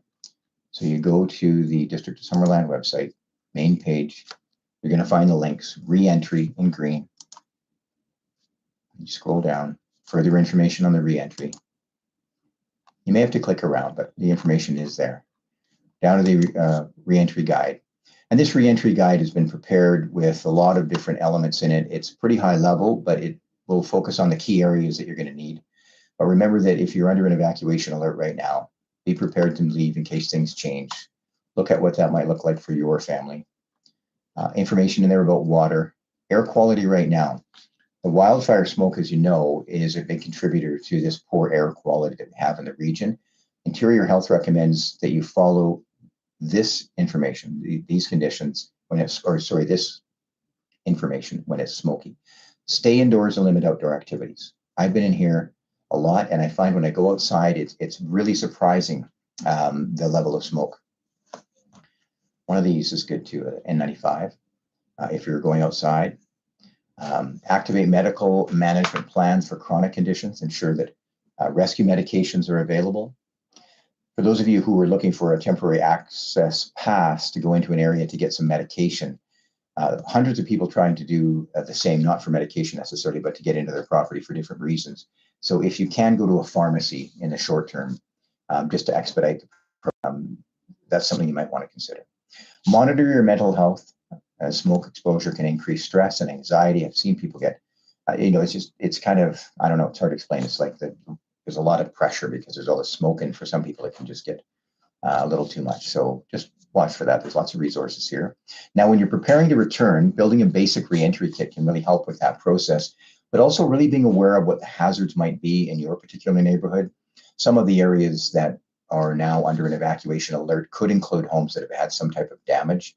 Not necessarily this first wave. I haven't had a chance to see myself because I've been here, but if you do see anything like that, a neighbor's house, for example, consider not sharing that on social media because there are some privacy concerns there, but certainly stay away from that property. So watch out for the hazards. Build that kit, which might help with, well, should help with your reentry. There are mental health supports available. David mentioned that earlier as well. And then we look at the utilities. So boil water notice in effect. Don't drain your pool or your hot tub in a way that could send that water into the lake or into the creek. There are some residential water restrictions in place. You're also going to probably, now here's the power outage information on this particular page. And while it might not be exactly what your electric or your whatever data you have at your house, monitoring, whatever, a lot of technology. err on the side of caution. And if you really need to, phone the Regional Emergency Operations Center and we'll try and get that information for you. Food safety. So that leads into food safety. How long was the power out and what does that look like? There's a QR code there for the Interior Health website. And people have asked about gardens. I mean, it depends where you live. Certainly if there was a retardant that was laid down, that's absolutely consideration. For solid waste, getting rid of some of your, you might have to get rid of a fridge or safety. Here's some information about that. I did hear earlier that there was a group that was, I believe it was Kiwanis. They were looking, and actually that information, I'll double check that, but that information will be, will end up on the website, either the district website or for the regional district. So I'll flag that one. I've got a big list here. I better get that going. So people can find out what to do with your freezer or fridge if you have to do something with it. And disposing of them. The Summerland Landfill and Recycling Depot currently closed until further notice. The fire at the landfill, I haven't heard an update on it today, but we do know the buildings are intact. Recycling section is intact. And then there's some temporary curbside collection changes. So Monday, August 17th, for this one here that I'm looking at is for, let me just scroll ahead here. Sorry about this. This was for the, this is for both areas. So east of Highway 97, McDougall Road and south, McDougald, and then Trout Creek for a portion of the west side of Highway 97. So that's garbage cart, put it out by 7, no earlier if you can. And you can put a couple of garbage bags out to a reasonable weight, under 25K, and put it out by the curb by 7. And then regular pickup will start on Thursday, August 20th. Curbside collection for a portion of Trout Creek west side of Highway 97 will continue or commence on Tuesday, August 18th.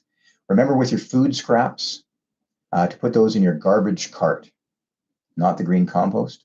This is for Summerland. Garbage collection will occur weekly. Yard waste and recycling every 2 weeks on alternating weeks. And then continue to use the carts provided to your household. Increased bear activity. Haven't seen them, don't want to see them, heard they're around, hope they're doing well.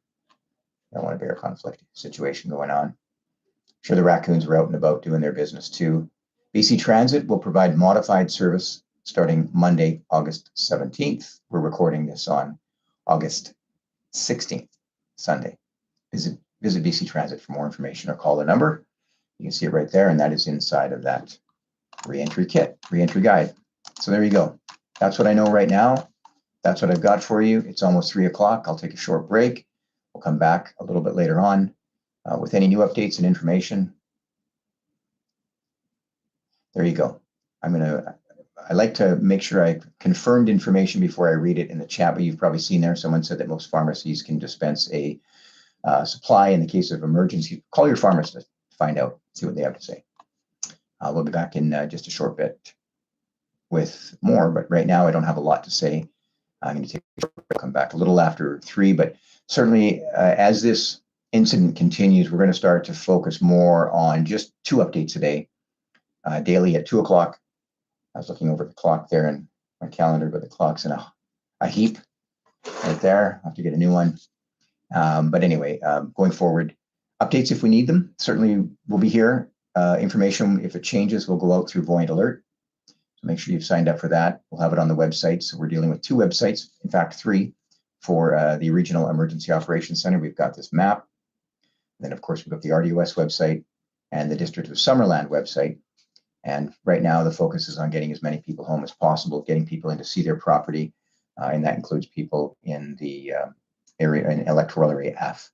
So that work is taking place. You saw that David was here, David O'Hory, here with a team of people to make sure that they're available to talk to people and walk them through what the future might look like for them and what the present is like, especially if they're dealing with some news that nobody ever wants to receive.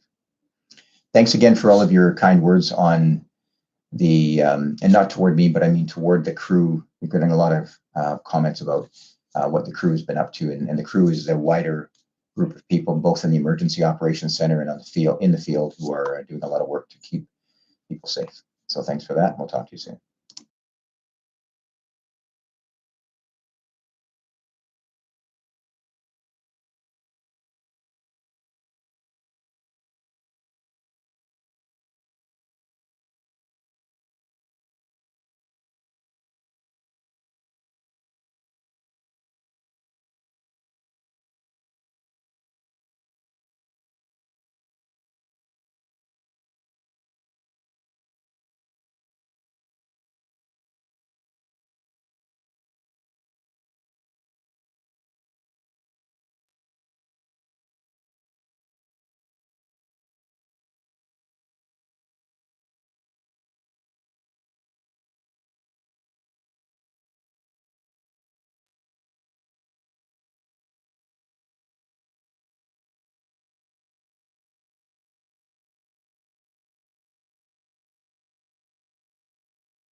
Hi there, this is Eric. I'm just taking a short break, but we're really focused on getting these 2 o'clock and 6 o'clock updates. But since I'm here, I've been doing updates regularly. Right now, no new information to share, and I'll be back probably in about 15 minutes or so, 3:30, and I'll see what I've got that I can share with you. But yeah, the card that you're looking at is basically, that's what we're focusing on for me, is going forward to make this sustainable. Is unless new information becomes available, we'll commit for the next few days at least to having an update at 2 and one at 6. And I'll be back in about 15 minutes. So we'll look at about 3:30 and just answer a few more questions if there's anything new. Likely not anything new, but right now what I can tell you is what I know, just to reset on the reentry.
Hello and welcome to the 4 o'clock update. Very quick one. Not a lot to say. I think a lot of people are quite busy right now. You're busy, you're doing things. Monday, coming up tomorrow, August 17th. The focus here for this live stream will be to focus on exactly what we need to share with you at 2 o'clock and at 6 o'clock. And what that means is that unless something changes where we need to come on, we won't be doing the regular updates like this, because at this point now we're really focused on just getting people home and getting those plans in place. If there's any new information that we can share with you through the website, Facebook, and printed matter material that will be taken to the ESS Reception Center, we'll do that. But for this update, we'll start to wind it down a bit, because we're at that point now where the operational period is changing as more people go home. We've got some different alerts now that are alerts that were orders.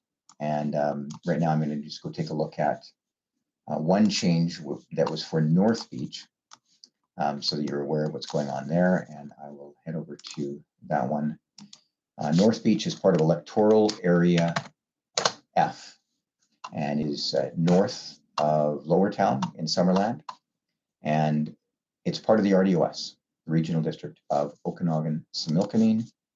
And that's really where the focus for this Emergency Operations Center, from my perspective, will be, is going to be on what are we doing with the RDOS. Summerland is doing what they're doing, and we're really trying to keep that information flowing. But as the return to home activities continue, there's more focus now on, with the Regional EOC, Emergency Operations Center, looking at what both areas are doing, but for us, it's going to be the regional district, and for the District of Summerland, we'll be supporting as well. So if we look now at the latest change, Greta Ranch south to Summerland, east of Highway 97, excluding Callan Road. So on the RDOS website, click on the logo. You can go down here and you'll see the EOC update under Hot Topics. So that's a look at what's happened in the last little while. And that was as of 3:30. We'll take a look here. And it is the re-entry information and evacuation alerts. So 3 evacuation orders have been downgraded to evacuation alerts today, Sunday, August 16th. And there are links right now for all 3 of them. So for the District of Summerland, we've got Trout Creek, and it's a portion of the west side of Highway 97. East of Highway 97 is McDougald Road and south. That's in the District of Summerland. And then Greta Ranch south to Summerland, east of Highway 97. So the east side of the highway in electoral area F within the Regional District of Okanagan, Similkameen, excluding Callan Road. So this is the evacuation alert. When you're under an evacuation alert, you probably know by now, I've said it so many times, you're probably tired of hearing about it, but it means you need to stay ready. I think that's really important. Now, if you scroll down, you'll see the map. So this is the area that we're talking about in yellow. That area east of the highway is now under an evacuation alert. That means people can go home, but they remain on alert, standing by and ready in case things change. You've hopefully signed up for Voyant Alert so that you'll receive a notification if things change. So that's the evacuation alert downgraded from an order for electoral area F. For those of you in the District of Summerland, you're going to find the link here. You can also go to the District of Summerland website to find more information. Trout Creek, a portion of the west side of Highway 97, and east of Highway 97 as well. Don't see any questions, not a lot of activity. Any new updates we'll share with you as the information becomes available. But for now, we're going to really focus on getting information on the website that's pertinent to you, also Facebook. And I'm going to step out for a bit and plan to come back at 6 o'clock, because right now what I'd really like to do is go work with the information section and take a bigger picture view of what information is out there, what have we shared today, how can we make sure that what you're looking for, whether you're in the District of Summerland or in the RDOS, that you have the information you need. Find out what's happening with emergency support services as well, and what that looks like over the next few days for people. What I can tell you is that the reception center as it is now, as we go along, there will likely be changes, as the need lessens for people to get that help. Someone's asking about people on Jurek Avenue, if they should be calling in. I'm not sure what you'd be calling in for, but I can tell you that if you live in Falder or Meadow Valley and you haven't called to provide your phone number, most people have. That's so we can relay information to you and keep in touch if anything changes. Do call, please. It's 250-490-4225, 250-490-4225. There is a number to call. Is there a number to call to find my family's situation? Hard to say. There is, through the Emergency Support Services Reception Center, there was a family reunification section. But if you call the call center, 250-490-4225, let them know what you need. Call center is great. I'll let them know you're going to be calling in a moment. Tell them what you need. We'll see how we might be able to connect the dots. But we're, to the best of my knowledge, and again, that's not something I want to say to the best of my knowledge, but I'm in the middle of talking live and the information's coming in, so I can try to find out for sure. But what I do know is that tracking individuals and who's going where is not something the Emergency Operations Center does, but Emergency Support Services has been really helpful with family reunification. So if you, for some reason, can't find what your family's, members of your family, but I'm not really sure about that question, so I would take that offline if you don't mind. Call 250-490-4225, find out what's going on. Tell them what your question is, and we'll try and get an answer for you. So not a lot of people, the numbers I get here are different than what's probably really going on. I don't really know. But what I'm really wanting to get across to you is that when we started this live stream on Friday, August 7th, we committed to getting as much information out as we could. But now we're at that point where really the information comes out when it comes out. So 2 o'clock is a good focus for the BC Wildfire update and then any other updates we have for you, so you know that you can expect that. Of course, if anything changes, we'll share that with you. And then also the 6 o'clock update, where we look at what happened through the day, talk about what went on, maybe questions, what could have been done better. I think there was some confusion. Well, there was some confusion today when we say the west side of Highway 97, and I'm looking at this headline right now. So I'll be honest with you, when I leave this room in just a minute, I'm just going to go share that I think even on that headline, when you click on it, it should say portion of west side of Highway 97. And in my opinion right now, from where I'm standing at this desk, just to make it as clear as possible, that it's not all of the west side of Highway 97 for Trout Creek. And if those of you who know, those of you who know the area, you know what I'm talking about. So that's one issue. And then the boil water notice, for those of you in Summerland, it remains in place. It's a notice. That means you should not consume that water. And that's important. You can have a shower. All that information is available in the return guide. Here it is right here. Let's see, re-entry guide. This was the first one that was put out, and you'll find a lot of information in there. So that right now is for people who are living in the District of Summerland, and each new neighborhood will have an updated version for your neighborhood. And same with now electoral area F, with that new change in North Beach, with the evacuation order being downgraded to an alert. I'm going to go back to our map. This map right now is current for both Summerland and the RDOS, and there is some PIB section there as well. District of Summerland has their own website, and they'll be making sure that all this information going forward is available for you. So keep that in mind. I've added a map behind me so that you can have a better idea of what the regional district looks like. So this map is an area that is 10,000 square kilometers. It's a pretty high-tech map. It's just a piece of paper, but I think it's important because we have a regional EOC. It's important to note what's going on in this area. So you can see the electoral areas there, and they're all labeled. And you might notice the quotations with the electoral areas. That is the way it is. That's part of the letters patent, that you would have the quotations. You've got First Nations in there as well, USIB, LSIB, OIB, and PIB. In the Emergency Operations Center, we tend to speak in acronyms, but you probably know. What those areas are: Soyuz Indian Band, Lower Similkameen Indian Band, Oliver, USIB, Upper Similkameen Indian Band. You've got Apex. So that this map is really a social media map, or it's for websites. It's intended to show the high level area, so it certainly doesn't have every community in there, but it's got the municipalities. Now we're going to have 7 municipalities. There, that's the 7th. And yeah, it's a big area. So the fire right now, if you look on the map that I had online, you can see where that fire was moving. But I'll show you here. There. So basically heading just to the northwest of Summerland. I'm going to wrap it up there and come back at 6 o'clock with an update. We'll have Graham here. Graham is the CAO of Summerland, and he's one of the EOC directors.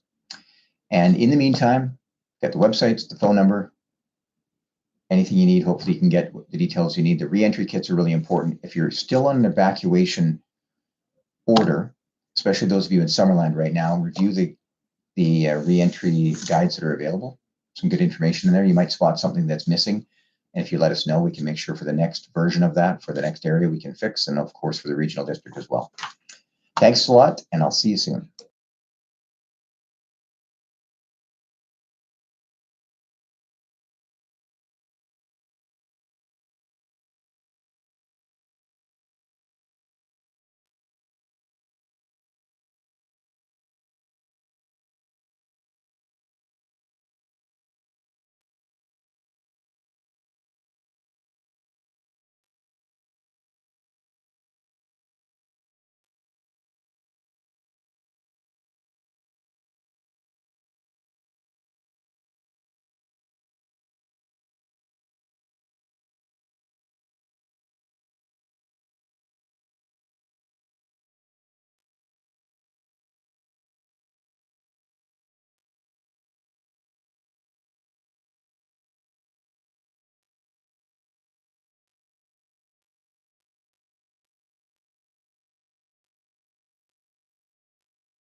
Hello, welcome to the 6 o'clock update from the Regional Emergency Operations Center. I'm Eric Thompson. We'll have updates tonight from the District of Summerland and from the Regional District of Okanagan-Similkameen. In just a few moments, Graham Stapp will be here. Graham is the CAO, the Chief Administrative Officer with Summerland, and I'll be talking to you a bit more about some of the other issues that we've been dealing with and information that you want to know. Just a quick high level, we're looking at the staged reentry. There was one today, a couple of them in fact. We'll talk a bit about how that went and go into some of the details. We'll also talk about the reentry guide. There is information available each time a new area is open. The reentry guide will be provided to give specifics on curbside collection and other items. Temporary access pass, we'll find out how that's going from Graham. And a reminder with the temporary access pass, if you don't need one, if it's not a critical need, certainly there are some people that need it for commercial purposes. There are hundreds of people who are looking for temporary access passes, but I'd like to ask Graham a bit more about that process and where he sees it going. For those of you who know anyone who lives in the Falder Meadow Valley area, or if you are watching and you live in that area and you haven't yet called the Emergency Operations Center here, the EOC info line at 250-490-4225. I'm going to put that number here. This is the EOC info line. We'd like you to call so that we have your phone number so that if anyone needs to get a hold of you or they would like to get a hold of you, and I'll give you an update on what's going on in that area. But there are some properties where we don't have the phone number, and we'll need your contact information and your address as well so that we can make sure we have, so we need your contact information and your address. That's for people living in electoral area F in the Falder Meadow Valley area.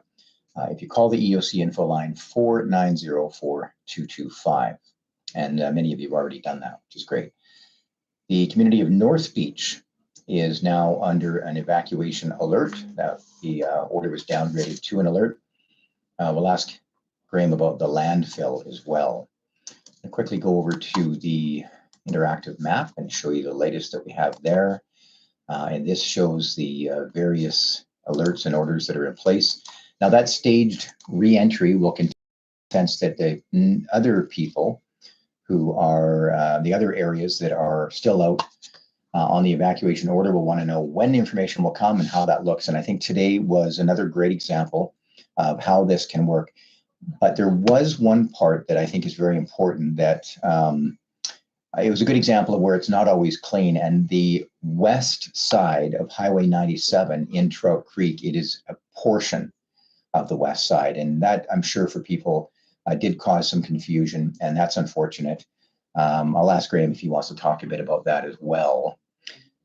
But so I'm going to zoom in on that. So I think that the key takeaway here is that from the Emergency Operations Center, the messaging needs to be clear on what areas. If we say the west side of Trout Creek, or excuse me, the west side of Highway 97 in Trout Creek, most people know that is a fairly sizable area. But it's important to use the language portion of, and that might help. But having said that, there is a list of addresses. There are a list of addresses for each area. If your home is not on that address list, if you have a chance to check it, and you're probably wondering, well, how do I do that? Well, when the void alert message is sent out, or if you go to this interactive map, and there's one as well on the District of Summerland's website, I believe it's been posted, I'll check. The bottom line is check the map. Check the address list, and that'll help you. Now, because you don't want to show up there and find out your house is one over, and I can absolutely appreciate how frustrating that is. The details behind why that is the way it is, I just go back to process, and I have no answer.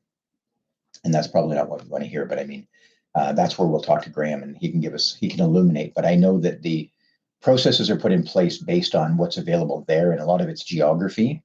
But here's the map right now. So if you want to zoom in, you can find out exactly where your property fits in. Now, if we go toward the north, you'll see the other part of Summerland that is under the evacuation alert now, and you can see the dividing line there is, of course, Highway 97. So that's part of the rationale there. And now an area that is under an evacuation order, likely due to the wildfire, but also it hasn't been cleared yet due to other issues, whatever that may be. It could be services. And it is a staged reentry for a reason. Graham has talked at length about the sewer system and why that is something you don't want to overwhelm. Now we'll go a little bit further here and look at the map to this section here to North Beach. So again, the highway is your dividing line, and we're on the east side of the highway up near Greta Ranch there.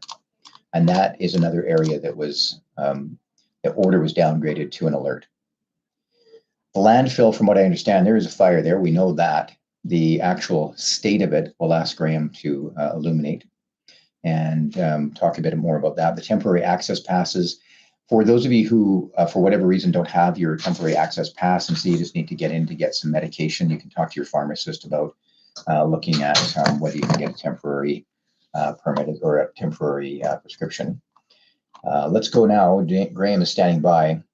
Graham, I've mentioned the Falder Meadow Valley residents that we're looking to hear from them who haven't called the Emergency Operations Center, 250-490-4225, so they can give us their information.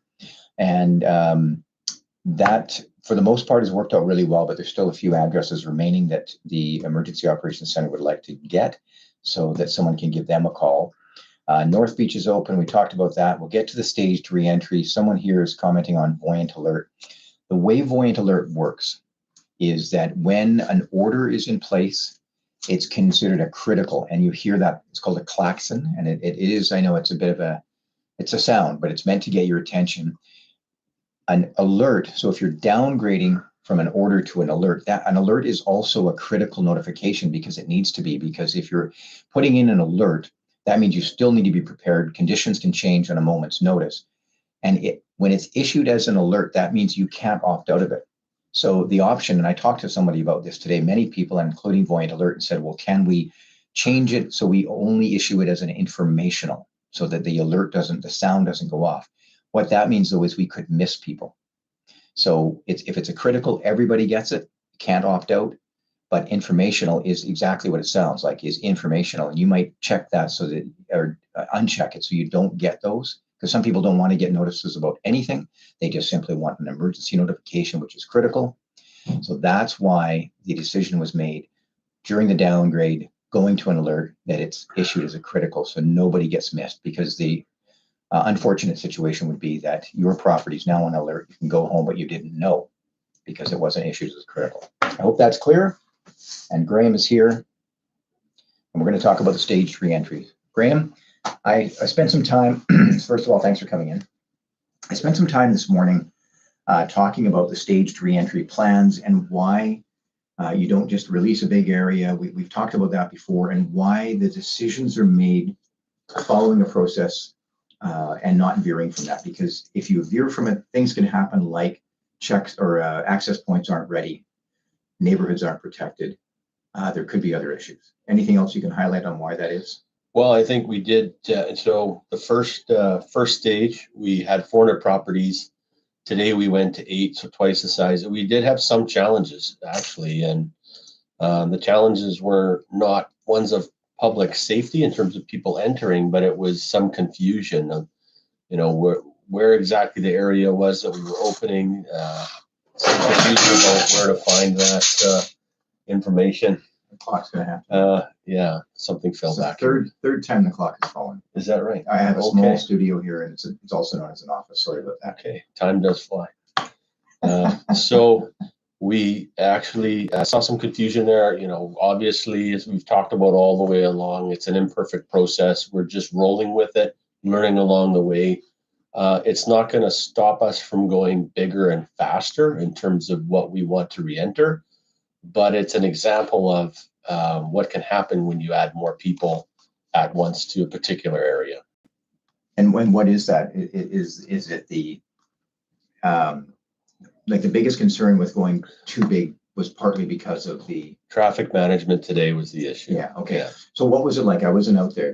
What reports did you get back? Well, one of the things we heard is there was confusion about the way the order had been downgraded to the alert. And even though it had a map, understanding in that map, and even though it had addresses exactly where those could be seen, including by some of the security personnel that were working some of the barricades. And so people were confused. Could they go home? What did we mean when we said West Trout Creek? So obviously some communication breakdown there. It wasn't everybody, but it was enough people for us to be concerned, and I'm sure enough people were frustrated by that we want to do better next time.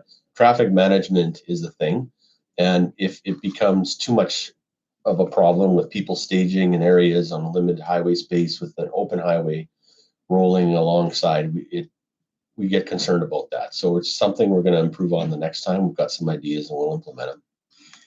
Whenever there's an order lifted on a larger area, there are some challenges, and it's kind of a moving target, isn't it? You know, you fix the things that didn't work last time, but new things can come up, and that's why you have these plans in place. So you have alternate plans, and today I think one of the issues was the word that could have been there. Maybe it was a portion of Trout Creek, that type of thing. But you know, what you bring up is an excellent point for anyone who has property under an evacuation order. When the list comes out, you need to know what to look for. And I did hear somebody say, I know that I'm not on order, but my address isn't on the list. That's the flag, right? Your address has to be on the list. That's right. Yeah. And if there's a challenge with the map where it actually doesn't make sense, then make a phone call. But anyway, so overall, people got in, home, and that's important. People got in, and again, we talked about it again and again here.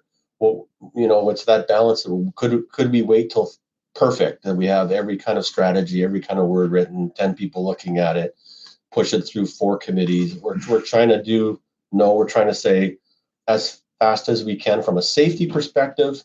There's going to be some bumps in the road. It's clunky. Have we ever evacuated this many people at once in the history of the Okanagan? Maybe not. Have we ever put this many people back in a staged process? Maybe not. So, you know, we're kind of writing the manual on that right now, and we appreciate people's patience, and we're going to keep just going. And as we talked about earlier, larger areas faster for reentry and learning along the way. Can people expect the process to continue? At what point this week will this process is expected to continue? What does that look like as far as planning? In terms of, what do you mean by that? Well, I mean, what it's a bit of a dance, right? So people want to know, tell us a date, give us a date. Once you give a date, you're locked in, and then if it doesn't happen, that's disappointing for people. Certainly people want to plan ahead, but that's why I jumped right to what are some of the operational considerations you're looking at for the next phase of the reentry? Are there concerns about security? Are we still worried about areas that could potentially be threatened by wildfire? The next areas, are there concerns around damaged houses that are in amongst neighborhoods where people will be in those areas? All of the above? All of the above. And I mean, now when we start to push into larger areas faster, now are getting into some properties that had some loss, in some cases, a very significant loss. And the process adds conversations out of respect with those people that had those impacts. And we want, in some cases, them to be able to visit that property with us in a chaperone way before we add all their neighbors back in. And so that adds a little bit of time. But we continue to drive forward and adding bigger pieces together to move faster. Nothing's going to happen tomorrow, and just tell people that right now. And maybe that's one thing I can say, because of some pieces we're working on, but we're not, it's going to feel like we lost a day, but it's not. It's going to allow us to do a larger chunk faster on the following week if everything goes well. Okay. I believe one of the important parts of a staged reentry that I've learned through this process is that when you stick, and I've said this a bunch of times and I feel like I'm repeating it, but I feel it's worth saying, you're following a process. There are a lot of factors that go into it, and until it's 100% and you can say this area is open, these are the components of it, this is the date, this is the time, it's not irresponsible, but it's not helpful to the process or the people involved to release that information in advance, because it creates false expectations if things don't work out. And more importantly, though, can create an unsafe situation if you've got a mass group of people heading into an area, but it's actually not open. Yeah, that's right. And we learned a bit about that today, like I said, with traffic management. You know, all those things, we just have to work with people, trust that we can manage some of those consequences and keep pushing forward. Some improvements also coming in. I don't know if it's happened yet, but on the website, we're going to put a little bit more about the considerations we look at. There's so many, and I think right now it's just referenced at a high level, but we'll put some more detail in there in terms of that checklist, if you want to call it that, on things that have to be ready in these various areas. And we're also going to be getting together, and I don't know if it happened yet again, if this stuff's all being worked on presently, but the big questions around how long was my power out, that is going to also be put out publicly so people can see, based on neighborhood areas around the district, how long their power was out, or at least, some specificity about if they should be concerned or not based on their specific area and neighborhood. And that's important because of food safety and freezers and fridges. That's why we're talking about that. Okay, so what we do know, what we can confirm right now, is that tomorrow, which is Monday, August 17th, there are no current plans for any changes to alerts and orders at this point, and unless, of course, it's due to the wildfire. That's correct. Yeah. For the District of Summerland. Yeah. Now, for the regional district, and I know that's something Deborah Jones-Middleton would talk about, but you're involved in that. We also haven't heard that there's any change, unless, of course, it's due to the wildfire. And in particular, we've got an alert now out in electoral area H, and that we heard from BC Wildfire today is something they're certainly watching. And the northwest corner of that wildfire is what they're really watching and working on right now. North Beach. In the electoral area, of course, electoral area F, but that area is now under an evacuation alert. And when the alert's in place, that means you have to stay prepared just in case. And North Beach is on septic, if I'm not mistaken. I think that was your phone dinging. I'll turn that off. So the landfill, let's talk about that for a moment. There's a lot to talk about, but we want to hit it high level. I know you've got a lot of planning to continue on with, and the landfill is on fire. We heard a great report the other day from Cam Bond, who's out there doing some of the work. What can you tell us about the landfill? Yeah, I mean, and I think I've said before that the landfill is a going concern, and it's something we're actively working.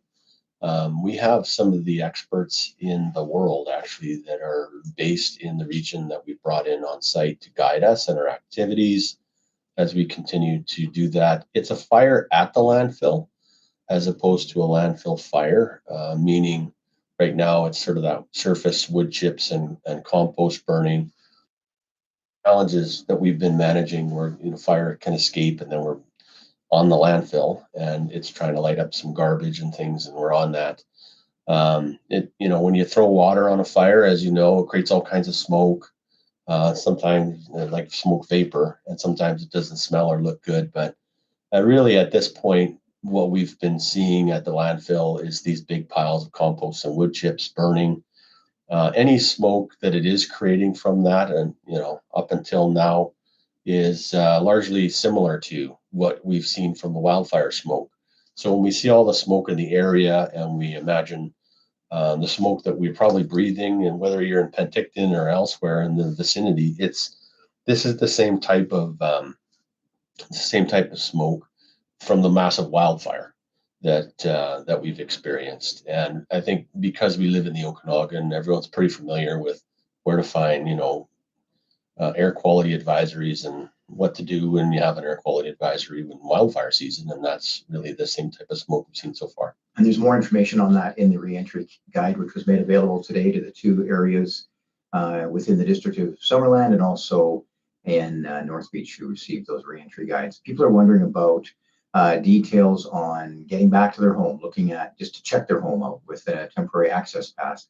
You're getting literally hundreds of applications for that, and moving those people in and out while you're also trying to get people home. Still looking at the critical needs versus someone who just wants to take a look at their property. And I can appreciate when I say that, I don't say that lightly. I know how it feels to want to look at your property. Mm-hmm. Yeah, and I think today the number I heard was we went from a backlog of 500 down to 70.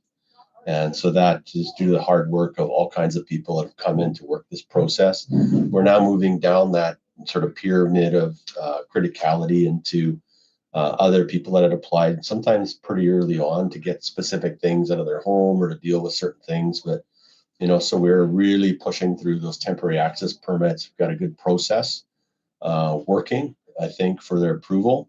But to be honest, we want to get out of the business of temporary access permits. We don't want to get better and better at it. What we'd love to do is re-enter people into the community, which makes all those problems and the waiting and the processing go away. We don't want to be, Canada's best temporary access pass approvers. We want to enter people into the community fast as possible. There's a suggestion on the chat. There may have been a mistake in the map. If someone spots an error, and there can be errors, and they call the Emergency Operations Center, 250-490-4225, highlight the information, let us know what you believe to be true, and then it brings it to the attention of the planning department, who can then, or the planning section rather, here in the EOC, and they can take a look at that. Yeah. That's really helpful, that kind of feedback for sure. The time today for the re-entry was noon. Mm-hmm. Assuming there's a reason for that with all the moving parts and making sure that it was 100%. The goal would be to try and start that process earlier for hotels, and that's going forward. I'm going to ask you if that's something going forward you can try and do. Yeah, so we've heard that loud and clear, and I will say also from our elected officials who have been giving us a lot of feedback from what they're hearing from people, and as we try to think about our customers, our taxpayers, and what they're going through as they're waiting through this process. So what I can't say the specific time, you know, that we're working with, and we're still developing some things, but the next one, we're going to try and make it earlier and substantially earlier. And the next re-entry, as I said earlier, will not be tomorrow, being clear about that. But the next one that does happen and that we're working on really hard is going to be earlier. So someone said next week. Next week is a long way away. Yeah, so I think I accidentally said that. What I was trying to say is to prepare for the following week, meaning, you know, this coming week. Yeah. Okay, let's get right into the honesty zone. What here. day is People it? want Everything's a blur now. I shouldn't say honesty. People want to get into the operational part. Yeah. Why is tomorrow not on the table? Yeah, we're just not ready yet. We have got to work with partners across the board. You know, we're working different levels of government here, things outside of our jurisdiction, police agencies, Ministry of Transportation, traffic safety, you know, and then of course our whole utilities concerns, and where specifically we draw those boundaries on if we're going to go bigger, faster, making that substantive and making sure we can get as much in that as possible. Well, if we're going to do that, then we have to figure out, okay, for the areas that will remain closed, because there will be some, how do you barricade that off? Who's manning that barricade? What are you going to do with properties that have been substantially damaged? Is the fencing ready? Who puts it up? Has the family had access yet to get into or see that property with us and had those conversations? We're making these phone calls with those people, and so it's just not possible right now, but for tomorrow. And then, you know, maybe I shouldn't say that, but I just think if people are sort of biting their nails for tomorrow, thinking I'll go on the highway and queue up in the hopes of a 12 p.m., it's just not going to happen for tomorrow. But it's not because we feel we should slow down because we've been busy. It's because we just can't be ready enough yet if we're going to do something substantively larger. Okay, I want to leave that, but I want to, people are asking a lot of questions and suggesting what I should ask and that type of thing. But what I want to just put this aside for a moment with this statement here. We've talked openly on this live stream about the fact that there are lots of considerations, but what I want to say is what I've heard and what I've seen is that with all of the different considerations, one person's consideration where they say, well, you should let me in because I'm fine, doesn't necessarily fit in with the greater picture of a lot of other people's considerations. And as you mentioned, multi-agency. This team is doing an amazing job. They're putting in some long hours and they're doing everything to make sure that the process works.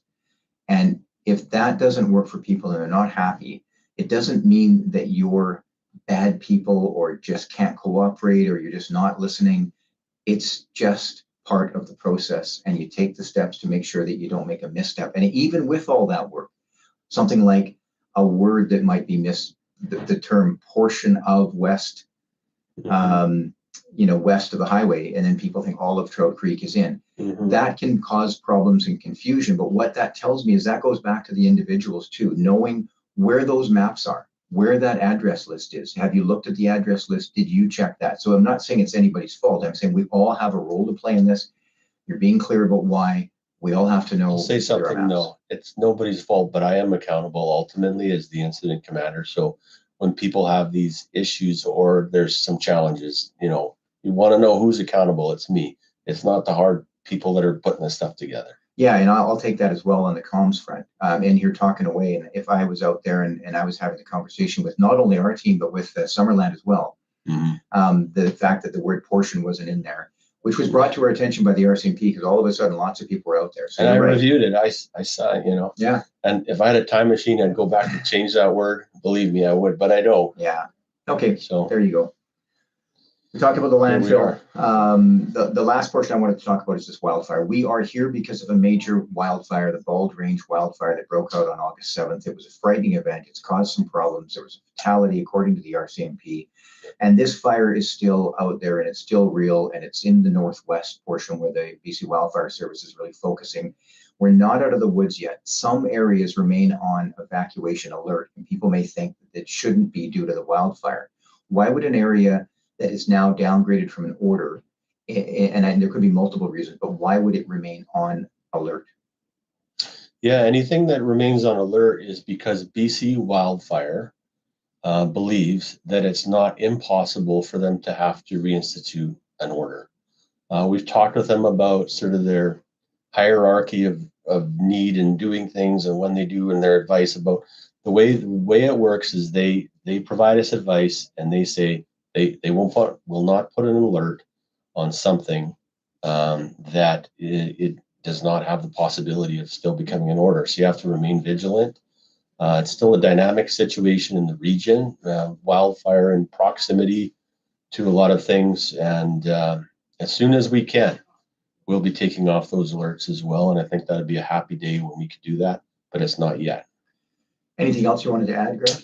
Well, I mean, just a comment earlier about, so I think you said, somebody said, why not me right now? And I think we all kind of feel that a little bit, but community is such that, sometimes it isn't about us individually, it's about us together.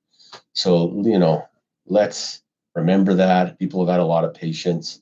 We're moving a community back in, and that takes time and planning. I wish it could go quicker, but I can tell you, we literally are going breakneck speed here in terms of all the things we're working on with so many people, probably 19 hours a day here at this point. So, remember community when we get frustrated.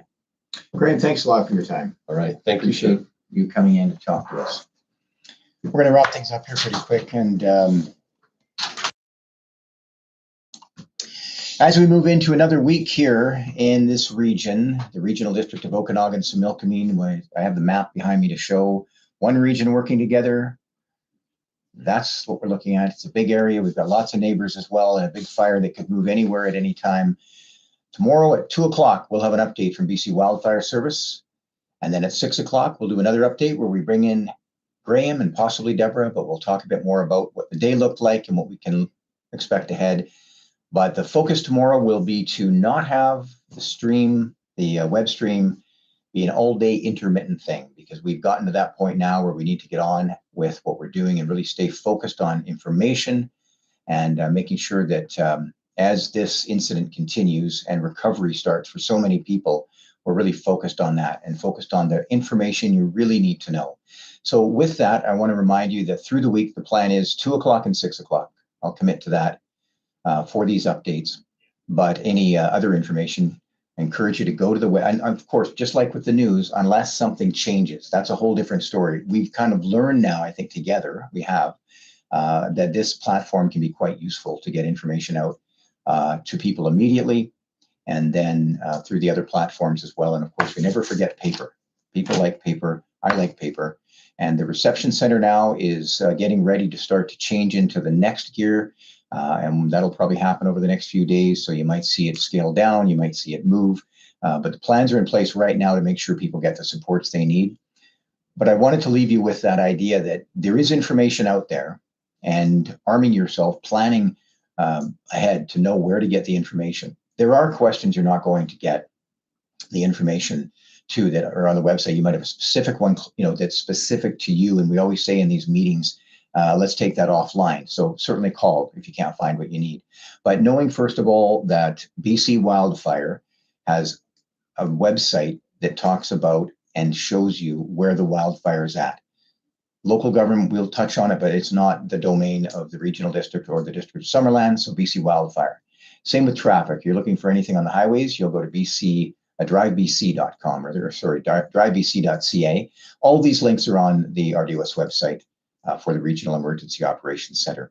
And then as far as these evacuation alerts, the message that I'm hearing loud and clear from everyone I've spoken with, including BC Wildfire Service, is if your property remains on evacuation alert, or if you are anywhere in proximity to this wildfire, take the time now to look at the Fire Smart principles at your home, and take the time now to use the tried and true information that is available through many sources, including Prepared BC, to look at what an emergency grab-and-go kit looks like for your family. What does a possible evacuation alert look like, or an order rather, for your family? Do you have the things you need? Do you have an evacuation plan? And what types of things would you want to prepare for if you had to leave on a moment's notice? I think I'll leave it there. I think I've said enough. I want to thank you all very much for keeping it real in the chat. I do understand that there is a level of frustration. And when you don't get the answers you want, and when you feel that the decisions that are being made could be made differently or made better, fair game. But right now we have people in place who are, as Graham said, working very hard with the best information available, and also working with a lot of different factors and agencies to make the decisions that will get you home safely and get you home fast. Call if you can't get what you need. 250-490-4225, 490-4225. We've got a call center. They're great people. Sometimes you can't get what you need and you want to find out. Do that. Going to head out now. See you tomorrow. That's Monday, 2 o'clock, unless things change. Stay safe.